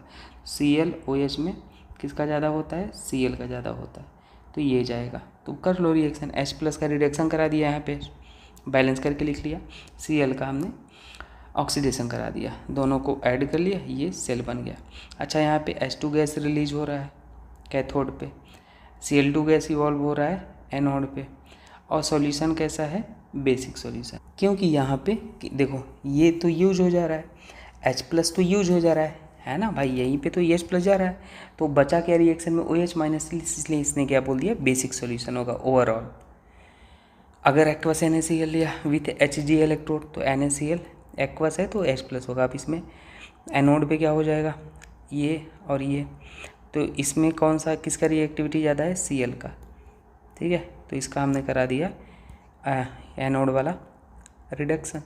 कैथोड पे ये हमने Hg लिया है, ये इलेक्ट्रोड है अनायन कौन सा ज़्यादा है वो करेगा, सोडियम कर लिया, तो Na+ का रिडक्शन करा दिया, दोनों को ऐड कर दिया, ये अमलगम बना लेगा, ठीक है।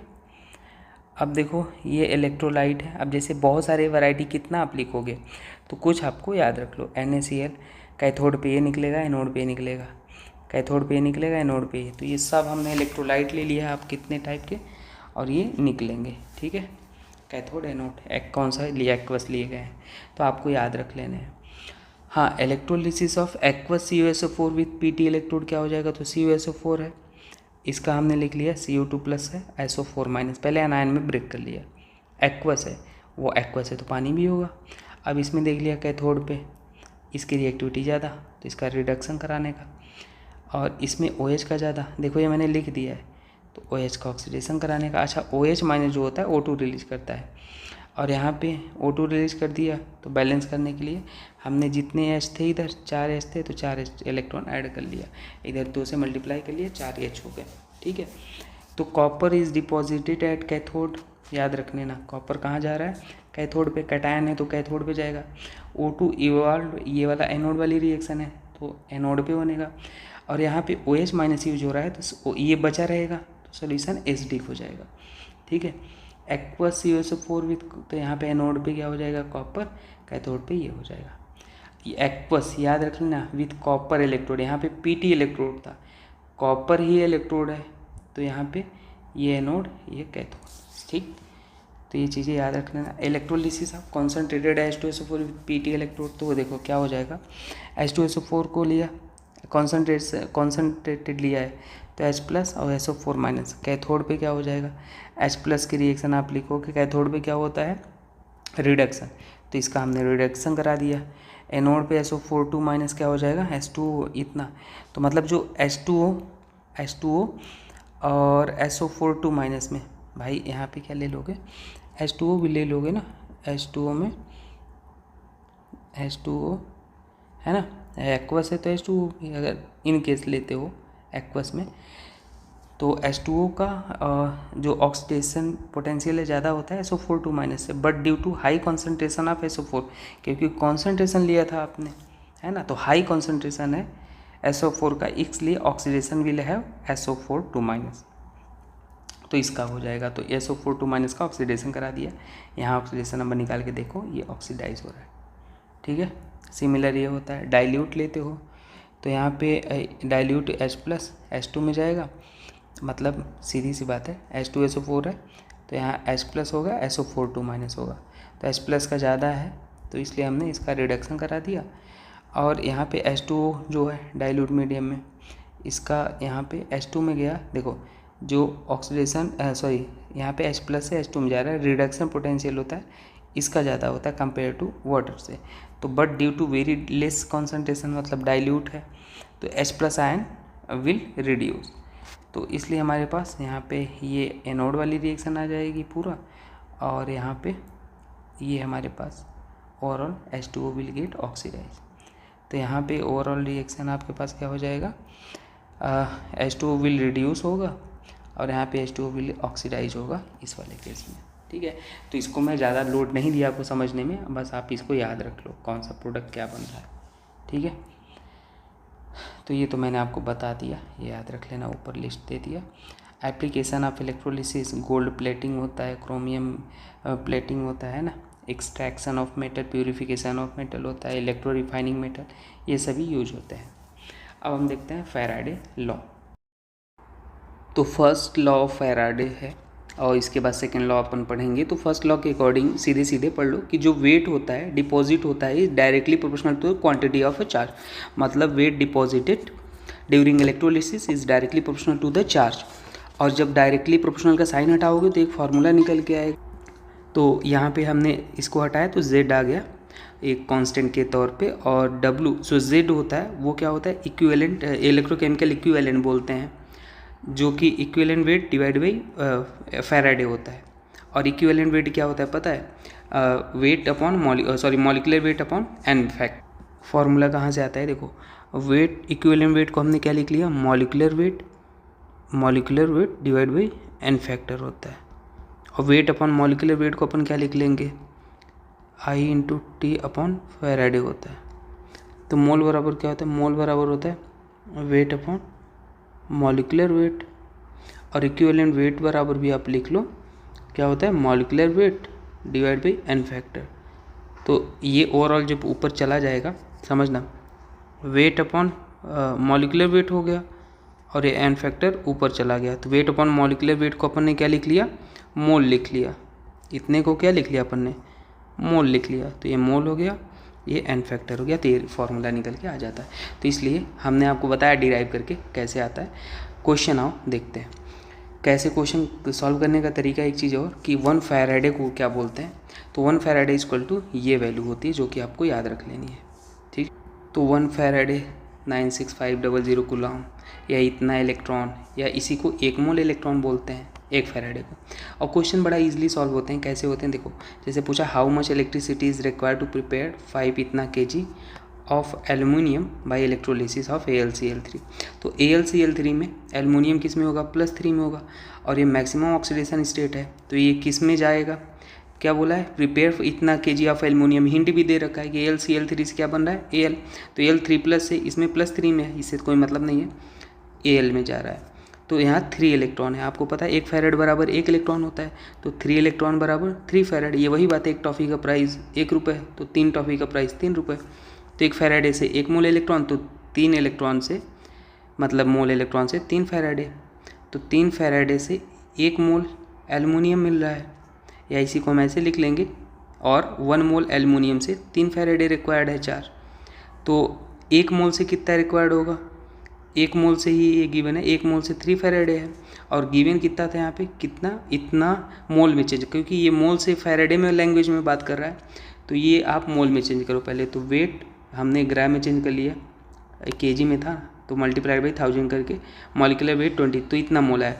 तो ये बात है 1 मोल से 3 फैराडे मिल रहा है, तो इतने मोल से कितना एल्युमिनियम मिलेगा, ये 3, मतलब जो भी ये 3 था इसको मल्टीप्लाई कर देंगे इससे, मतलब ये वही बात है, एक टॉफ़ी का प्राइस 3 रुपये था, तो 10 टॉफ़ी का प्राइस क्या हो जाएगा, 10 × 3, तो यही 1 मोल का 3 फैराडे था, तो इतने मोल का क्या हो जाएगा, ये मल्टीप्लाई कर दिया हमने, और इतना फैराडे हो जाएगा, और 1 फैराडे की वैल्यू कितनी होती है 96, इतना कूलम, तो इतना चार्ज आ जाएगा, क्योंकि चार्ज पूछा था ना, तो ये हो जाएगा। सिंपल होता है क्वेश्चन, ठीक है। सेकेंड लॉ आप देखो, तो सेकेंड लॉ से पहले एक चीज़ और देख लो, कभी भी आपको ऐसे इलेक्ट्रॉन लिखा आता है हमेशा यूनिटरी मेथड लगाने, जैसे ये लिखा है तो n इलेक्ट्रॉन मतलब क्या हो गया, n फैराडे, और यहाँ पे क्या लिखा है 1 मोल, तो ऐसे यूनिटरी मेथड लगा लो 1 मोल, तो n फैराडे से 1 मोल रिक्वायर्ड होगा। मान लो ऐसे पूछा था 5 फैराडे से कितना रिक्वायर्ड होगा, तो देखो n फैराडे से 1 मोल है, तो 1 फैराडे से कितना हो जाएगा 1/n,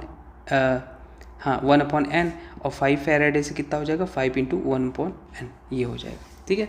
तो सोडियम है, तो 1 इलेक्ट्रॉन मतलब 1 फैराडे से 1 मोल सोडियम। अब अकॉर्डिंग टू क्वेश्चन आप सॉल्व कर लोगे। जैसे मान लो पूछ रहा है, बताओ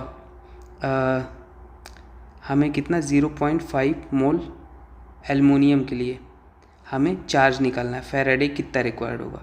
तो देखो यहाँ पे क्या हो जाएगा, 3 इलेक्ट्रॉन मतलब 3 फैराडे से कितना मोल, 1 मोल एल्युमिनियम मिल रहा है, 3 फैराडे से 1 मोल एल्युमिनियम मिल रहा है, तो ये ऐसे भी लिख सकते हो 1 मोल एल्युमिनियम से 3 फैराडे मिल रहा है ना, तो 0.5 मोल से कितना हो जाएगा 0.5 × 3 फैराडे आंसर।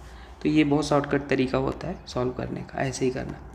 सेकेंड लॉ क्या बोलता है कि when the same amount of electricity is pass through different electrolyte, मान लो 2 डिफरेंट इलेक्ट्रोलाइट है, उसमें same amount of electricity pass हो रहा है ना, the mass of substance deposit, मतलब दोनों में इलेक्ट्रोलाइट में जो मास होगा W/W2 और liberated at electrode are proportional to their equivalent weight, तो जो मतलब मास होता है, mass of substance directly proportional to equivalent weight होता है। 2 सब्सटेंस है तो इसलिए W1 W2 E1 E2। अब हम इसको ये भी लिख सकते हैं कभी कभी, अब देखो इक्विवेलेंट वेट आपको अभी मैंने सिखाया, इक्विवेलेंट वेट क्या होता है, molecular weight upon n factor, तो इसको आप मॉडिफाई करके सॉल्व करोगे यहाँ पे, तो ये मॉलिक्यूलर वेट को इधर ले आओ और फिर तो मोल हो जाएगा, मोल इंटू n फैक्टर। तो इसको हम ऐसे भी ये डायरेक्ट याद रख लो, mole factor, mole into mole factor given है तो इससे सॉल्व करो, नहीं तो इससे सॉल्व करो, बात खत्म, ठीक है। तो ये देख लेते हैं सब। तो ये तो वही बात हो गया, एल्युमिनियम 3+ से हाउ मच चार्ज पूछा है, ये तो सवाल हो गया, एल्युमिनियम 3 है, तो यहाँ पे बैलेंस कर लो 3 इलेक्ट्रॉन, तो कितना है भाई 1 इलेक्ट्रॉन 3 इलेक्ट्रॉन है, 3 फैराड लिख लो, और क्या से 1 मोल एल्युमिनियम मिल रहा है, बात खत्म। कभी वेट ऑफ एल्युमिनियम पूछ सकता है, तो इसको क्या लिख लोगे, मोल को वेट अपॉन मॉलिक्यूलर वेट 27, तो वेट आ गया 27 ग्राम, तो ऐसे भी आपको पूछा जा सकता है, ठीक है। चलो ये सवाल करते हैं, पूछा है 4.5 gram of aluminium is deposited at cathode from इतना hence by certain electric charge, the volume of H2 produce at H2 from H+, मतलब H2 प्रोड्यूस हो रहा है H+ से, समझना मतलब रिडक्शन हो रहा है, when same amount of charge is pass. तो देखो एल्युमिनियम 3+ है, बोला ना ये फ्रॉम Al3+ से, तो एल्युमिनियम 3+ से एल्युमिनियम ही बनेगा, तो 3 फैराड से 1 मोल, और हम यहाँ पे 1 मोल, या इसी को हम लिख सकते हैं ना, 1 मोल से 3 फैराड रिक्वायर्ड है, तो अपन को मोल कितना गिवन है यहाँ पे 4.5 ग्राम, तो हमने मोल, क्योंकि ये मोल के लैंग्वेज में बात कर रहा है तो हमने इसको मोल में चेंज कर लिया, वेट अपॉन मॉलिक्यूलर वेट, तो 1 मोल से इतना फैराड मिल रहा है, तो इतने मोल से मल्टीप्लाई कर देंगे, और फैराड है, फैराड रहने दो, कूलाम में लिखता तो इसको 96500 रख देते। अब बोला है H+ से H2 बन रहा है, तो H+ से H2 बैलेंस करके लिख दो, 2H और 2 इलेक्ट्रॉन न्यूट्रल हो जाए, तो यहाँ पे देखो 2 इलेक्ट्रॉन मतलब 2 फैराड से 1 मोल H2 मिल रहा है, बात खत्म।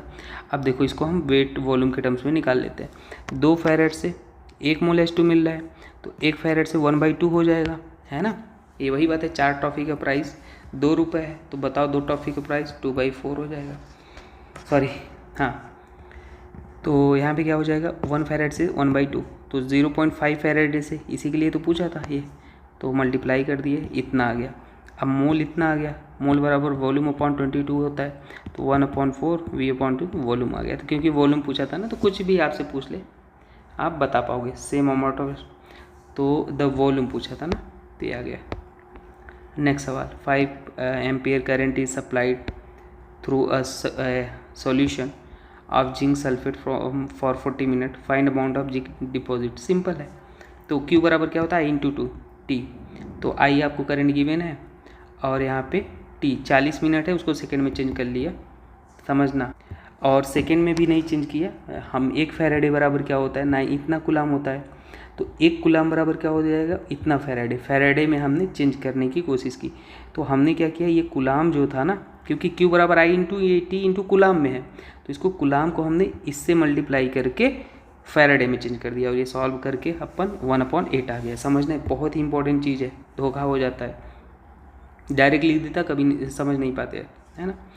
तो यहाँ जिंक 2+ है, जिंक में गया मतलब 2 इलेक्ट्रॉन बैलेंस करके लिखा, तो 2 फैराडे से 1 मोल, 1 फैराडे से क्या हो जाएगा 1/2।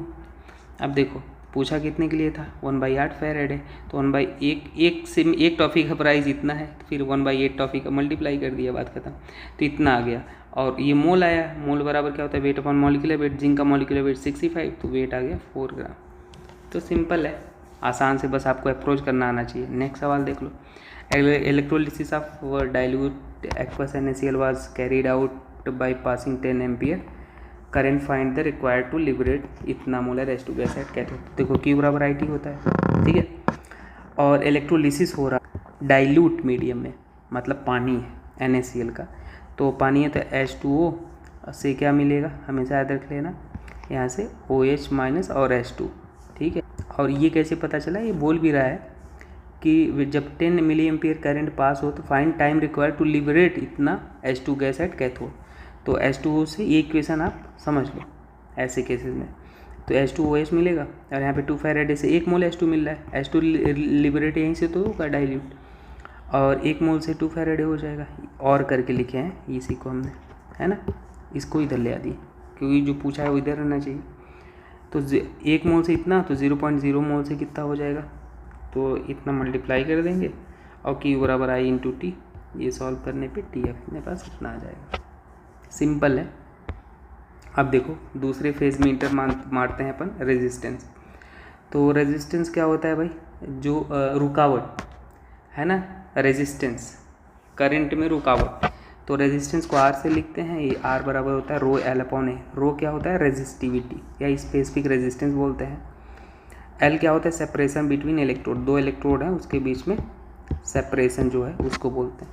Area of cross section, 2 electrode हैं उसके बीच का एरिया ऑफ क्रॉस सेक्शन, तो ये यूनिट होता है, और R बराबर 1 रो हो जाएगा जब आप it is the resistance of volume unit ले लो, लेंथ यूनिट ले लो, ठीक है, तो ये डेफिनेशन होता है। तो आपको जो फॉर्मूला इंपॉर्टेंट है वो ये याद रखना है, ठीक है, रेजिस्टेंस का। कंडक्टेंस G से लिखते हैं, तो G क्या होता है 1/R, इसको ओम इनवर्स महो ये इसका सिंबल है, और या ऐसे करके लिख दो, साइमन भी बोलते हैं इसको। कंडक्टिविटी और स्पेसिफिक कंडक्टेंस क्या होता है कि K1 रेजिस्टिविटी का उल्टा कर दो, तो ये होता है। अच्छा, यहाँ पे एक इम्पॉर्टेंट फार्मूला ये निकल के आता है, इसको हम क्या बोलते हैं सेल कांस्टेंट, और ये तो आपने पढ़ा ही है कंडक्टेंस। तो K जो होता है कंडक्टिविटी या स्पेसिफिक कंडक्टेंस वो 1/R, और ये होता है फार्मूला है, याद रखना है आपको, ठीक है। मोलर कंडक्टिविटी, भाई मैं तो सिंपल कहूँगा, ये तो मैंने आपको समझाने के लिए लिख दिया। मोलर कंडक्टिविटी का जो सबसे ज़्यादा यूजफुल फार्मूला है, पहले काम की बात ये कर लेते हैं, बाकी सब भी काम किए लेकिन अभी के एग्जाम के पॉइंट ऑफ व्यू। और मोलरिटी नॉर्मल स्ट्रॉन्ग ऐसे स्ट्रॉन्ग बेस के लिए वैसे नॉर्मलिटी का फार्मूला होता है मोलरिटी इंटू एन फैक्टर, ठीक है। तो यहाँ पे हम मोलरिटी को रिप्लेस कर सकते हैं, तो ये मोलर कंडक्टिविटी का फार्मूला है। क्या होता है molar conductivity, it is the conductance of 1 mole of an electrolyte. 1 mole electrolyte का कंडक्टेंस जो होगा उसी को मोलर कंडक्टिविटी बोलते हैं।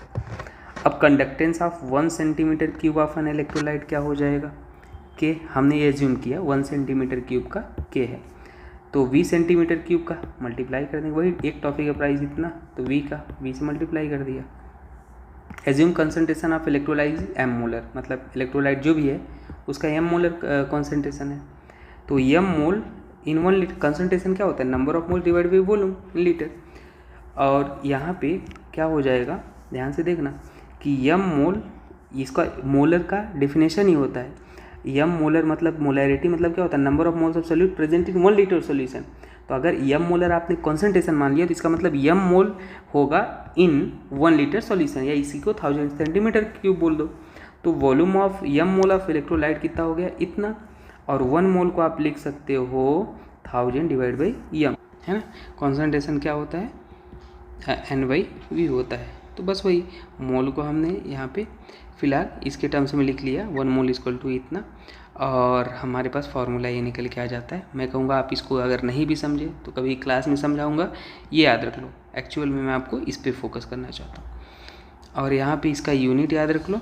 हाँ, हम कभी कभी इसको इक्विवेलेंट कंडक्टिविटी आता है, बताता हूँ। अच्छा, यहाँ पे मोलरिटी को आप इससे रिप्लेस करते हो N/N फैक्टर, N क्या है, नॉर्मेलिटी है।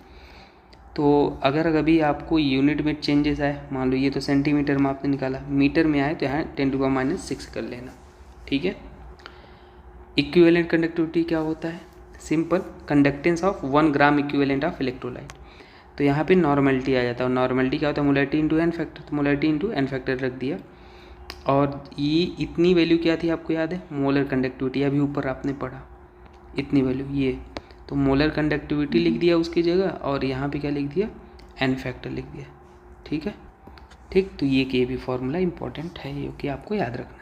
तो ये चलो सवाल है, देख लेते हैं क्या बोला है कि molar conductivity of field cell 10 moles of 20 ml normal ml, हाँ NaCl सॉल्यूशन। तो इसका M1 गिवन है, यहाँ पे मोल कितना है 10 लिख लो, और वॉल्यूम आपको दे रखा है 20 ml, सीधी बात है। और दूसरा आपको मोलर कंडक्टिविटी दे रखा है कितना है भाई, इसका मोल दे रखा है 20 मोल, और वॉल्यूम आपको दे रखा है 80 ml दे रखा है, ठीक है। The conductivity exhibited by these 2 cells are same, मतलब हम अगर इसका निकालेंगे कंडक्टिविटी तो क्या हो जाएगा, K × 1000 डिवाइड बाई, यहाँ पे क्या हो जाएगा, मोलैरिटी ना भाई, एक सेकेंड, हाँ मोलैरिटी हो जाएगा यहाँ पे। हम यहाँ पर भी हम लिखेंगे तो ये क्या हो जाएगा, K × 1000 डिवाइड बाई मोलैरिटी, और मोलैरिटी क्या होता है, number of moles divide by volume. तो हम एक काम कर लेते हैं, ये मोलर कंडक्टिविटी, तो हम एक काम कर लेते हैं, K × 1000 और डिवाइड बाई मोलैरिटी को हम क्या लिख लेते हैं, मोलैरिटी को हम लिख लेते हैं 80 ml, क्या हो जाएगा 80 ml, लेकिन हमको लीटर में लेना होगा, समझना आप, क्योंकि जो मोलैरिटी होता है वो लीटर में, तो 80 ml डिवाइड बाई 1000 हो जाएगा, ठीक है। और यहाँ पर भी आप लिख लो K × 1000, और यहाँ पे मोलैरिटी 80 क्यों लिखा भाई, इसका 20 था ना पहले वाले का, 20 लिख लो, तो ये 20, और ये क्या हो जाएगा 80 डिवाइड बाई 1000। अब बोला है जो मोलर कंडक्टिविटी है दोनों का सेम है, जेईई में क्वेश्चन पूछा गया है तो सेम कर लो, तो हम कर लेते हैं K × 1000, और यहाँ पे 1000 और ये क्या हो जाएगा 20, कुछ गलत ना हो जाए भाई बस, तो ठीक है। और ये है अपने पास, इसको हम ये भी लिखते चलते हैं, ये M1 है, ठीक है। और दूसरा वाला क्या है, K × 1000, ये भी 1000 लिखो भाई, डिवाइड बाई 80 हो जाएगा, ये क्या है M2 है ना, मतलब हमने लिख दिया है। तो ये पूरा कट्टम कुट्टम हो गया, ये भी कट्टम कुट्टम हो गया, और अपने पास 20 बन जाओ 20 चौक 80, तो जो अपने पास मोलर कंडक्टिविटी M1 आया वो क्या आ जाएगा, मोलर कंडक्टिविटी M2 है, ठीक, M2 और इंटू 4 आया है, मतलब जो M1 है भाई, M1 है वो कितना है 4 × M2 का। तो सीधी सी बात है, हमने कहीं तो थोड़ा सा कैलकुलेशन इरर किया, देखो ये तो ऐसे आ गया, इसको हम अगर घोल मेल करेंगे, एक दिमाग में मेरे और आ रहा है, हम इसको इजी तरीके से कर सकते हैं। हम क्यों ही इसको इतना लोड दिए। चलो दूसरा मेथड आ गया, अब सरल से करते हैं, सिंपल। देखो भाई जो मोलर कंडक्टिविटी है वो क्या है कि वैसे भी आ जाएगा, पर अब मैं उसमें नहीं जाना चाहता, आपको शॉर्टकट एग्जाम में भी। तो मोलर कंडक्टिविटी क्या है, मोलरिटी के इन्वर्सली है, सीधी बात है। तो मोलर कंडक्टिविटी M1 और रिलेशन पूछा था ना M2, तो क्या हो जाएगा M2 अपॉन इन्वर्स है M1 हो जाएगा, सीधी बात है। तो M2 क्या हो जाएगा, M2 आपके पास गिवन था यहाँ पे 80, ठीक है, सिंपल। ये क्या हो जाएगा, और हमने मोल तो रखा ही नहीं था वहाँ पे, अभी जो हमने काटा है उसमें मोल तो हमने रखा ही नहीं था। मोलरिटी क्या होता है, नंबर ऑफ मोल को खा ही लिया था, तो इसलिए गलत आ रहा था। तो ये क्या हो जाएगा 20 और डिवाइड बाई 80 ml, ml से ml तो कैंसिल हो जाएगा, 80 हो जाएगा। और वो कितना है 10 ml है, हाँ 10 ml है, और डिवाइड बाई 20 है ना M2 पर। तो सॉल्व करो, आ गया, सिंपल साइंस है ये। एक कट्टम कुट्टम 10 1/2, और ये क्या हो जाएगा M1, ये क्या हो जाएगा M2, ये 1/4, और ये क्या हो जाएगा 2/1 1/2 आ गया यहाँ पे M1 इक्वल, और ये sorry M2 equal to 2 molar conductivity first का, सिंपल। तो ये सरल लगा इसलिए हमने कर दिया, वैसे भी आ जाता। नेक्स्ट सवाल ये वाला देख लो, क्या बोला है कि इसमें, ये तो NCERT का सवाल है, सब कुछ ही कवर हो जाएगा। The electrical resistance of column 0 इतना मोल लीटर NMH है ना, मोल लीटर मतलब कॉन्सेंट्रेशन गिवन है। ऑफ डायमीटर गिवन है 1 सेंटीमीटर, लेंथ गिवन है 50 सेंटीमीटर। इज मतलब रेजिस्टेंस ये गिवन है। Find resistivity, conductivity and molar conductivity.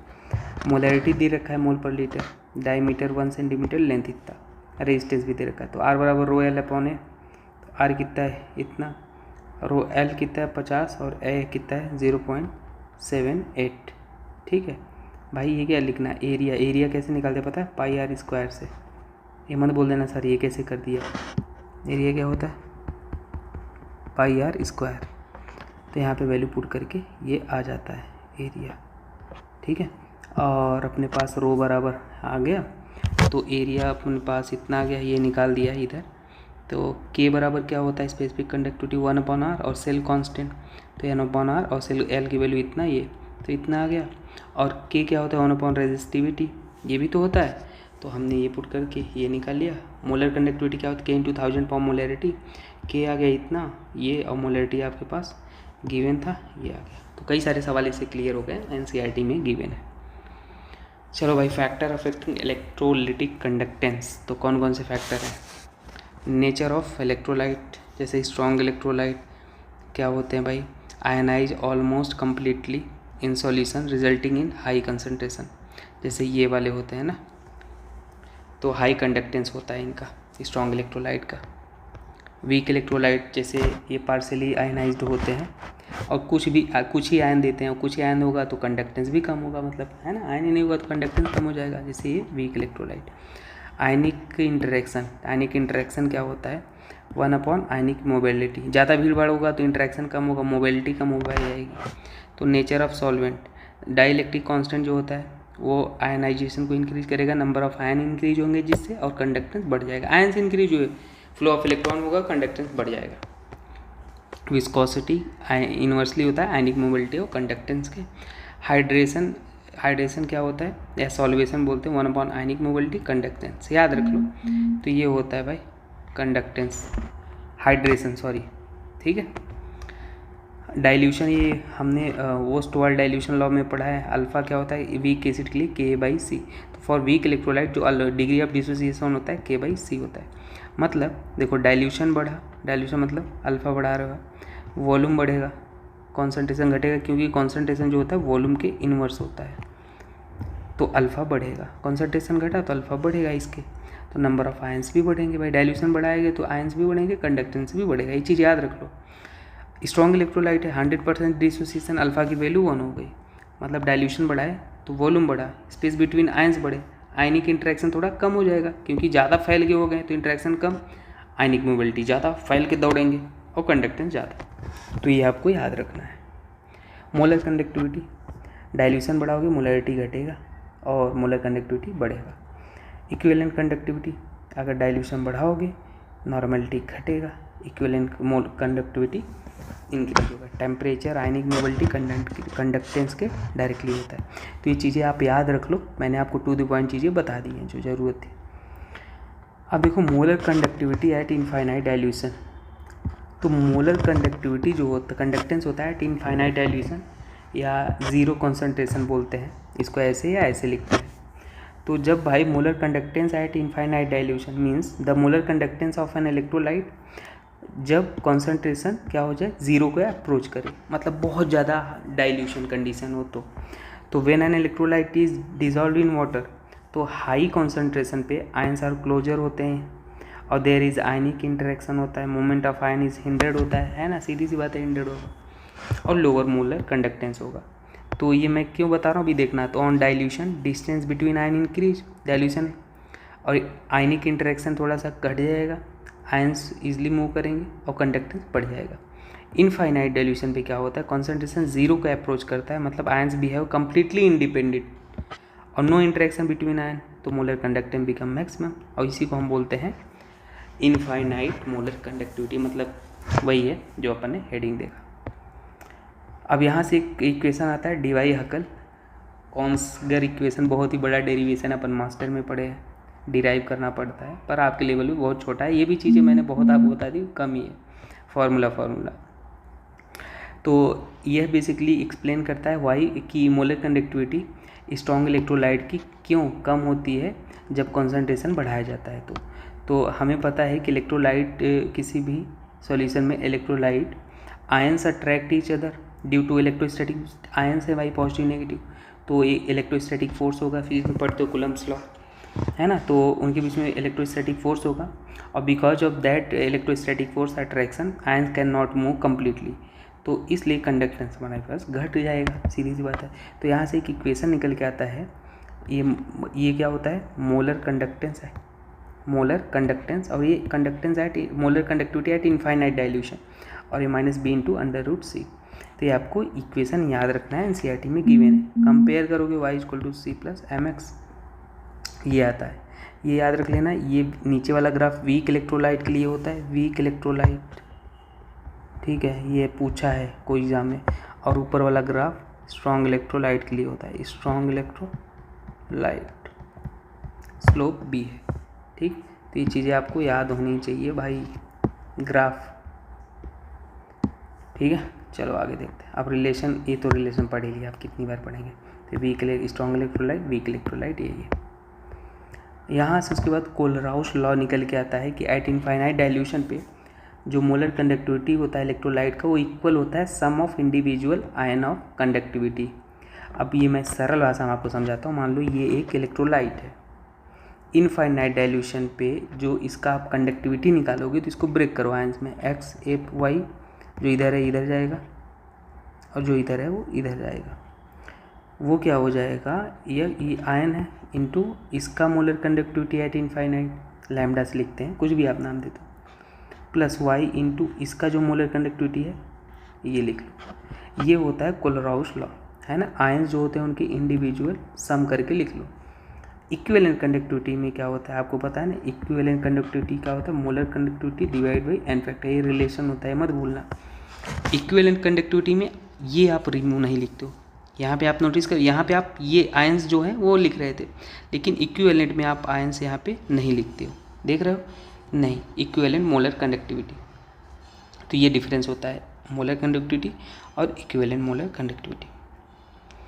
तो यहाँ पे आप निकालना है आपको, तो इसमें कैसे निकालोगे, देखो ACl है, सॉल्व कर लो। तो अगर हम AlCl3 के लिए निकालेंगे, AlCl3 को आप ब्रेक करके लिखो, हमें मोलर कंडक्टिविटी निकालना है। तो क्या हो जाएगा, Al3 प्लस, और यहाँ पे आयंस भी लिखना है भाई, और क्या हो जाएगा 3Cl माइनस, तो मोलर कंडक्टिविटी आप लिखोगे तो क्या हो जाएगा पता है, 1 into molar conductivity of Al3 plus, और ये क्या हो जाएगा 3 into molar conductivity of Cl minus. लेकिन इक्विवेलेंट कंडक्टिविटी आप लिखोगे तो कैसे लिखोगे पता है, कुछ नहीं, आपको केवल इक्विवेलेंट कंडक्टिविटी, सॉरी यहाँ पे है हाँ लैम्डा, आप मैंने मोलर लिख लिया, लैम्डा के टर्म्स में लिख लो, आपको जो साइन सही लगे वो लिख लो, ठीक है। बस वो नहीं होना चाहिए स्टोइकियोमेट्री Al3+ और यहाँ पे क्या हो जाएगा ये Cl, बात खत्म। तो ये होता है रिलेशन। और आपको पता है इक्विवेलेंट वाला याद रख लेना, मोलर कंडक्टिविटी का n फैक्टर ये होता है, ठीक। एप्लीकेशन क्या होता है भाई, तो देखो डिग्री ऑफ डिसोसिएशन में कभी आपको पूछता है रिलेशन, तो जो मोलर कंडक्टिविटी है divide by molar conductivity at infinite dilution, यही इक्विवेलेंट कंडक्टिविटी आप लिख सकते हो, ठीक है। उसके लिए तो ये आपको याद रखना है। आइए क्वेश्चन कर, तो ये ज़बरदस्त क्वेश्चन है, ये मैंने ऑलरेडी 25 क्वेश्चन में करा चुके हैं, मतलब टॉप 20 का प्ले लिस्ट है उसमें भी कराए हैं, तो आप देख लेते हैं। जैसे ये reduction potential of hydrogen calculate करना था, तो यहाँ पे E0 रिडक्शन का फॉर्मूला ये लगा दिया, H+ इसका रिडक्शन कराया, बैलेंस वगैरह करके लिखा, n बराबर 2 है 2, और यहाँ पे हमने क्या लिख लिया PH2 और H+ लिख लिया। H+ क्या होता है, आयनिक इक्विलिब्रियम में पढ़ते हैं, √K/C होता है, K पता था C पता था, तो H+ निकला है, इक्वेशन हम में पुट कर लेंगे, तो अपने पास H+ की वैल्यू ये आ गई। तो ये बढ़िया बढ़िया क्वेश्चन है, मैं आपको एक बार रफली आइडिया दे रहा हूँ, ठीक है। एक कॉन्सेंट्रेशन सेल का क्वेश्चन है, आपको ये एक बार इसका लोन मतलब ऑक्सीडेशन कराना, इसका रिडक्शन ऑक्सीडेशन रिडक्शन दोनों को ऐड किया, और ये वैल्यू कॉन्सेंट्रेशन सबका दे रखा है। ये कॉन्सेंट्रेशन सेल है क्योंकि सेम इलेक्ट्रोड है, देखो एक्स और E0 की वैल्यू 0, बाकी सॉल्व करने पे आ जाएगा ये, ठीक है। आप देख लेना टॉप 20 का प्लेलिस्ट। जिस क्वेश्चन के लिए मैं सोच रहा था वो मिल गया, यही क्वेश्चन था। मैं खोज रहा था कि आपसे पूछा था कि molar conductivity of oxalic acid मतलब H2C2O4 का, ये होता है ऑक्जेलिक एसिड, तो इसमें 2 H+ है और ये है, इसका मोलर कंडक्टिविटी निकालना है। तो आप ये जो गिवन है इनको इस तरीके से ऐड सब्ट्रैक्ट करो कि आपके पास ये मिल जाए। तो मोलर कंडक्टिविटी ऑफ Na2CO4 क्या हो जाएगा, इसको हम लिखेंगे 2Na+C2O4-, ये दे रखा है इतना, और मोलर कंडक्टिविटी नहीं इक्विवेलेंट कंडक्टिविटी, तो हमें मोलर निकालना होगा इसका। पहले मोलर कैसे निकालोगे, n फैक्टर इंटू मोलरिटी से, सॉरी जो गिवन है मल्टीप्लाई करो, इक्विवेलेंट को मल्टीप्लाई करके आएगा। रिलेशन आपको पता है ना, equivalent molar conductivity upon n factor, तो ये मल्टीप्लाई करो इससे। n फैक्टर कैसे निकलेगा, जितना चार्ज होता है, 2 पॉजिटिव है 2 नेगेटिव, कोई एक ले लो, तो 2 इंटू इससे मल्टीप्लाई किए, अब ये आया है मोलर कंडक्टिविटी। भाई ये इक्विवेलेंट गिवन था, यही बताना था। Na2 ये मोलर ही गिवन था, तो इसको ऐसे ही रहने दो, नहीं मोलर नहीं गिवन था, ये इक्विवेलेंट था, तो इसको भी दो चार्ज है n फैक्टर और इससे मल्टीप्लाई कर दिया, और ये तो गिवन था। अब देखो हमने क्या किया, ऐड किया, इसको ऐड किया, इसको ऐड किया, इसको, तो इसके आयंस ब्रेक करके लिखो, तो देखो ये कट्टम कुट्टम बचा क्या, केवल जो रिक्वायर्ड था वही बचा, ये बचा ये। अब मतलब ये ऐड किए हो, ये माइनस किए हो, तो ऐड कर लो जो वैल्यू आपने यहाँ निकाला और ये आंसर आ जाएगा। तो बढ़िया क्वेश्चन ये था। बाकी ये क्वेश्चन है PDF में, आप देख लो, डायरेक्ट पूछा था इलेक्ट्रोकेमिकल इक्विवेलेंट, तो आप W = ZIT लगा दो, सिंपल से ये हो जाएगा। ये वाला आप देख लो, सिंपल इसमें फॉर्मूले में सारे क्वेश्चन मैं दे दूंगा PDF में, आप मेंटरशिप ग्रुप भी ज्वाइन कर लो, ठीक है। तो इसमें ये आप कर लेना 25। इस क्वेश्चन को मैं नहीं छोड़ सकता, ये बहुत ही हाईलाइटेड है। देखो जो SRP होता है ऑक्सीडाइजिंग एजेंट के डायरेक्टली होता है और रिड्यूसिंग एजेंट के इन्वर्सली, तो जो डाटा गिवन है उसके अकॉर्डिंग आप सॉल्व कर लो। और ये फार्मूला तो आपको पता ही है ना, प्रोडक्ट वाला कहाँ पे लिखा है, आप याद रख लें, नस्ट इक्वेशन लिखना है आपको, ठीक है। और यहाँ पे क्या गिवन था, ये पॉजिटिव गिवन था, लेकिन हमारे में माइनस होता है, तो माइनस होता है तो ये वाली चीज़ अपन कहाँ लिखेंगे, यहाँ पे, समझना ये, ठीक है। माइनस होता है तब यहाँ पे प्रोडक्ट को लिखते हैं और यहाँ पे रिएक्टेंट को, प्लस में नहीं लिखते हैं भाई, गलती मत कर देना, ठीक है। चलो ये क्वेश्चन ज़बरदस्त क्वेश्चन है भाई, इसको समझा देते हैं आपको बोला which of following increase the voltage of the cell, मतलब वोल्टेज ऑफ द सेल आपको बढ़ाना है, ऐसा कौन सा कंडीशन है। देखो तो ऐसा नहीं, ये इक्वेशन गिवन है, हमने नस्ट इक्वेशन से लिख लिया है। देखो सीधी बात है, अगर इसका कंसंट्रेशन आप बढ़ाते हो तो टोटल वैल्यू जो है ये पूरा बढ़ेगा, हमने लिखा है, और टोटल वैल्यू ये बढ़ रहा है तो जो E की वैल्यू यहाँ होती है वो घटेगी अकॉर्डिंग टू मैथमेटिक्स। अगर मान लो ये वैल्यू घट करते हो तो ये पूरा वैल्यू घटेगा, और ये पूरा वैल्यू अगर घट रहा है तो ये वैल्यू बढ़ेगा। तो आपको ये चीज़ याद रख लेना, बाकी आप देख लो, मैंने कर दिया। और ये लास्ट सवाल है, इक्विलिब्रियम पे हमारे पास क्या होता है, E0 की वैल्यू 0 नहीं, ये चीज़ याद रखना है, ई इक्वल टू 0 होता है। तो ये अपने पास फार्मूला आता है और एन की वैल्यू यहाँ पे 2 हो जाएगा, तो अपने पास आंसर आ जाएगा। ठीक है, जेई का क्वेश्चन है, ये भी देख लेते हैं। Faraday law, the mass of zinc produce electrolysis of zinc sulphate. Zinc sulphate से मतलब जिंक यहाँ +2 में, यहाँ जिंक में जा रहा है। W equal to Z I T, Z हम लिख लेते हैं इलेक्ट्रोकेमिकल इक्विवेलेंट, तो इसको हमारे पास पूरा उसको फार्मूला में पुट कर दिया और एन की वैल्यू यहाँ पे 2 है और ये इक्विवेलेंट गिवन है, मतलब वो ऊपर पूरा हमें सॉल्व करना पड़ेगा। तो z इक्वल टू ये होता है और e equal to molecular weight upon N factor, molecular weight N factor, तो हमने ये पुट कर लिया। बाकी आई टी की वैल्यू सब पुट कर लिया, वही सेकंड में चेंज कर लिया। 1 मिनट बराबर 60 सेकंड, तो 15 मिनट बराबर इतना, W इतना आ गया। ठीक है, और ये है dissociation constant of weak acid, ionic equilibrium में पढ़ते हैं। वीक एसिड है, इसका कॉन्सेंट्रेशन इनिशियल T बराबर 0 पे, C है ये 0, यहाँ पे लिख लो। जब टाइम 0 था तो टाइम T पे अपने पास कितना हो गया, टाइम T पे C माइनस सी अल्फ़ा, इतना मान लेते हैं घट गया, तो ये जो घटता है वही प्रोडक्ट बनता है। और अल्फ़ा की वैल्यू कम है तो ये डायरेक्ट ये आप आयनिक में पढ़ते हैं, K equal to C alpha square, alpha बराबर क्या होता है Ka/C, याद रखना डायरेक्ट जो मैंने लिख दिया था ऊपर। और सॉल्युबिलिटी प्रोडक्ट ऑफ स्पैरेंगली सॉल्ट, तो क्या होता है ये तो अपन ने पढ़ा है। तो यहाँ पे जब सैचुरेटेड सॉल्यूशन नाम लिखे तो जो मोलैरिटी होता है उसको सॉल्युबिलिटी लिख देते हैं। तो अपने पास ये भी क्वेश्चन आता है, सॉल्युबिलिटी के टर्म्स में भी ये चीज़ें आपसे पूछी जा सकती हैं, तो एज इट इज़ फार्मूला याद रखने का।